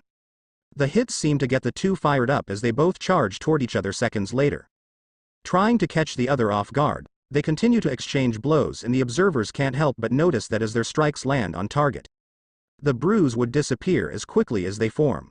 The fight continues for almost 20 minutes before the three Junins step in to stop the match. Even then, neither fighter seems the least bit winded. Everyone can only watch on in amazement as they secretly hope that they can avoid the two as they enter the fighting stage of the exam. The rest of the matches are over much quicker than the one between Naruto and Lee. Try as she might, Sakura never stood a chance against Hinata. Even if Hinata was too kind-hearted and squandered numerous chances. Ino also lost her match against Tenten as the blonde could not withstand the barrage of weapons in Tenten's arsenal. As opposed to his cousin, Neji was a lot more ruthless and took care of Shoji with a few well-placed Juken strikes. Sasuke left Kiba screaming in frustration and craze when he almost set the canine trainer on fire with his Kaiten Jutsu. As for Shino, he really didn't have much of a chance to fight because Shikamaru gave up before the fight even began. By the time the training is over, the sun is already setting, so the Junins decide to send them home to rest up for their big day tomorrow. When Naruto's team arrives at the test center the next morning, they find a large group of people standing in the hallway. There are two people standing in front of the room marked 301 and are keeping the people from entering. In fact, the two of them happens to be in the process of fighting Lee and Tenten as they try to get through. As one of them knocks Tenten away, Naruto steps in and catches her before she falls to the ground. "Hey Tenten-chan, are you alright?" Ignoring everyone standing in the hallway, Sasuke moves toward the two ninjas guarding the door. "Move out of the way, we're trying to get to the third floor." "So here is the rookie of the year, you managed to see through it?" "Sakura, you should be the first one to notice it, right? Your analytical ability and your genjutsu knowledge are the best on our team." "Of course I realized, this is just the second floor. But just discovering it still isn't good enough." One of the two standing guard at the door suddenly jumps in and launches a kick at Sasuke. Surprised by the attack, Sasuke doesn't have enough time to dodge, so he can only try to launch a kick himself, trying to block it. Before either kick connects, Lee moves in and stops them. "Hey Lee, didn't we talk about this before? You are the one that said we should hold back so we don't attract any unwanted attention." "Tenten, that's because, there he goes again. Neji, do something before he really makes a fool of himself." "It is too late," Neji mutters. "My name is Rock Lee. You are Naruto-kun's teammate Sakura-san, am I correct?" "Yeah, so? I have been watching you yesterday, but I never got a chance to introduce myself. Please go out with me. I promise you that I will protect you with my life." "I absolutely refuse. Don't feel bad Lee, I get that respond all the time," Naruto says, patting Lee on the back. "Sasuke-kun, Naruto, let's go, we still have a Chunin exam to take," Sakura says, trying to get away. As the group heads toward the staircase and the rest of the crowd disperses from the second floor, Lee follows Naruto's team and challenges Sasuke to a fight. Naruto and Sakura tries to prevent Sasuke from fighting, but Sasuke charges in, determined to test Lee's strength after seeing Naruto and Lee's fight the day before. Throwing a series of kicks, Lee finally sends Sasuke flying with his Konoha Senpu. Determined to defeat Lee, Sasuke activates his Sharingan and charges in again, but Lee ducks under and sends Sasuke flying up with a kick to the chin. Cage Buyu. Jumping up behind Sasuke, Lee shakes loose the bandages around his arms. Before being able to utilize the bandages, someone throws a dart to pin it to the wall. A turtle suddenly appears and yells at Lee for using his forbidden technique. That's a turtle, right? Are you blind?" "Of course that's a turtle," Sakura screams. "I thought Lee's sensei is Guy Sensei." Just as Naruto finishes his sentence, Guy appears on top of the turtle in his signature pose. While Naruto has long since becoming immune to Guy's entrances, Sakura and Sasuke are both shocked by Guy's uniqueness. Gesturing for Lee to get closer, Guy punches his student, then hugs him with tears running down their eyes. Naruto steps in just in time to shield Sakura's eyes, but Sasuke is almost at the point of fainting from the scenes in front of him. "Well, the four of you should get to the exam room. You don't want to be late, Guy says. That's right. The exam. Sakura screams, well then, I must rejoin my team. I will see you all in the exam room. As soon as Naruto's team enters the exam hall, Ino immediately latches onto Sasuke's arm. As Ino and Sakura argues, the rest of the Rookie 9 all come up to greet them. Suddenly, another ninja approaches them, asking them to be quiet. Just who are you? Naruto asks. My name is Yukushi Kabuto. Take a look around you. You are drawing unwanted attention to yourselves. I assure you, you don't want to be the target of everyone's rage in here. Before they can talk more, a large cloud of smoke appears in the front of the room and a large group of ninjas are standing there when the smoke clears. After assigning everyone to their seats, the proctor, Morino Ibiki, begins explaining the rules to the exam. As soon as the test starts, everyone starts wrecking their brains for answers to the question, which are much more advanced than any knowledge that genins are supposed to understand. Eventually, most of the people in the room start to cheat to gain the answers and the chunins in the room begin to knock out team after team. Back in her seat, Ino sees Sakura finishing the test and uses her family's technique. The Shintenshin no Jutsu to take control of Sakura's body and memorizes the answers before returning and answering the test. She has enough faith in Shikamaru to answer the questions, so she decides to take over Choji's body next and answer his test. Feeling confident about her team, Ino starts browsing around the room, entertaining herself in seeing the others struggle to gain the answer, sometimes so blatantly that even she can spot them. When she lays eyes on Naruto, she can see him struggling even more than the rest of the room. Sighing to herself, she uses her technique again and takes over Naruto's body and answers the test for him. Naruto can feel the other presence entering his body, but without knowledge of Ino's ability, he thinks that it's the Kyuubi trying to take advantage of his distress and take over his body. Closing his eyes, he tries to force the other presence out until he hears Ino's voice in his head. Naruto no baka. Relax, it's just me, Ino-chan. Relax, I got all the answers from Sakura. Just let me take over your body for a moment so I can put them on your test. Hurry, I can't hold this technique much longer. Oh, okay. Finally calming down, Naruto's head slumps for a brief moment before looking up again with a mischievous grin. Looking down at the test paper, Ino begins answering the question in Naruto's body. Hinata, who was sitting next to Naruto and saw how he was tormenting himself trying to figure out the answer, cannot believe how quickly Naruto is answering everything, taking care in not being caught. Hinata tries her best to not check if Naruto's answers are correct, but eventually decides to use her Byakugan to see Naruto's answer. To her surprise, not only did Naruto get all of them correct, she finds out that she answered a few questions wrong and begins changing her answers. Okay, I am done. Good luck in the rest of the exam, Naruto. I can't come in and save you all the time. Remember, you owe me for this. Thanks, Ino-chan. You're a real life saver. Not knowing what is going on, Sakura and Sasuke can only watch as Naruto's body slumps onto the desk before waking up a few seconds later, his previous state of distress no longer seen. In fact, Naruto looks to be extremely confident about the written exam. Soon, 45 minutes passed and the proctor decides that it's time to give out the 10th question. Before that, he starts to announce more rules regarding this particular question. First of all, you need to choose whether you want to answer this question or not. What? What do you mean whether we want to answer or not? If you don't answer, then your score will become 0 and you along with your team will be disqualified. Well, of course we will answer it then. There is one more thing, if you choose to answer and get it wrong, you will never have the chance to take the Chunin exam again. In other words, you will remain a genin forever. The choice is yours. If you choose not to answer, just raise your hands and we will take your number, then you can leave.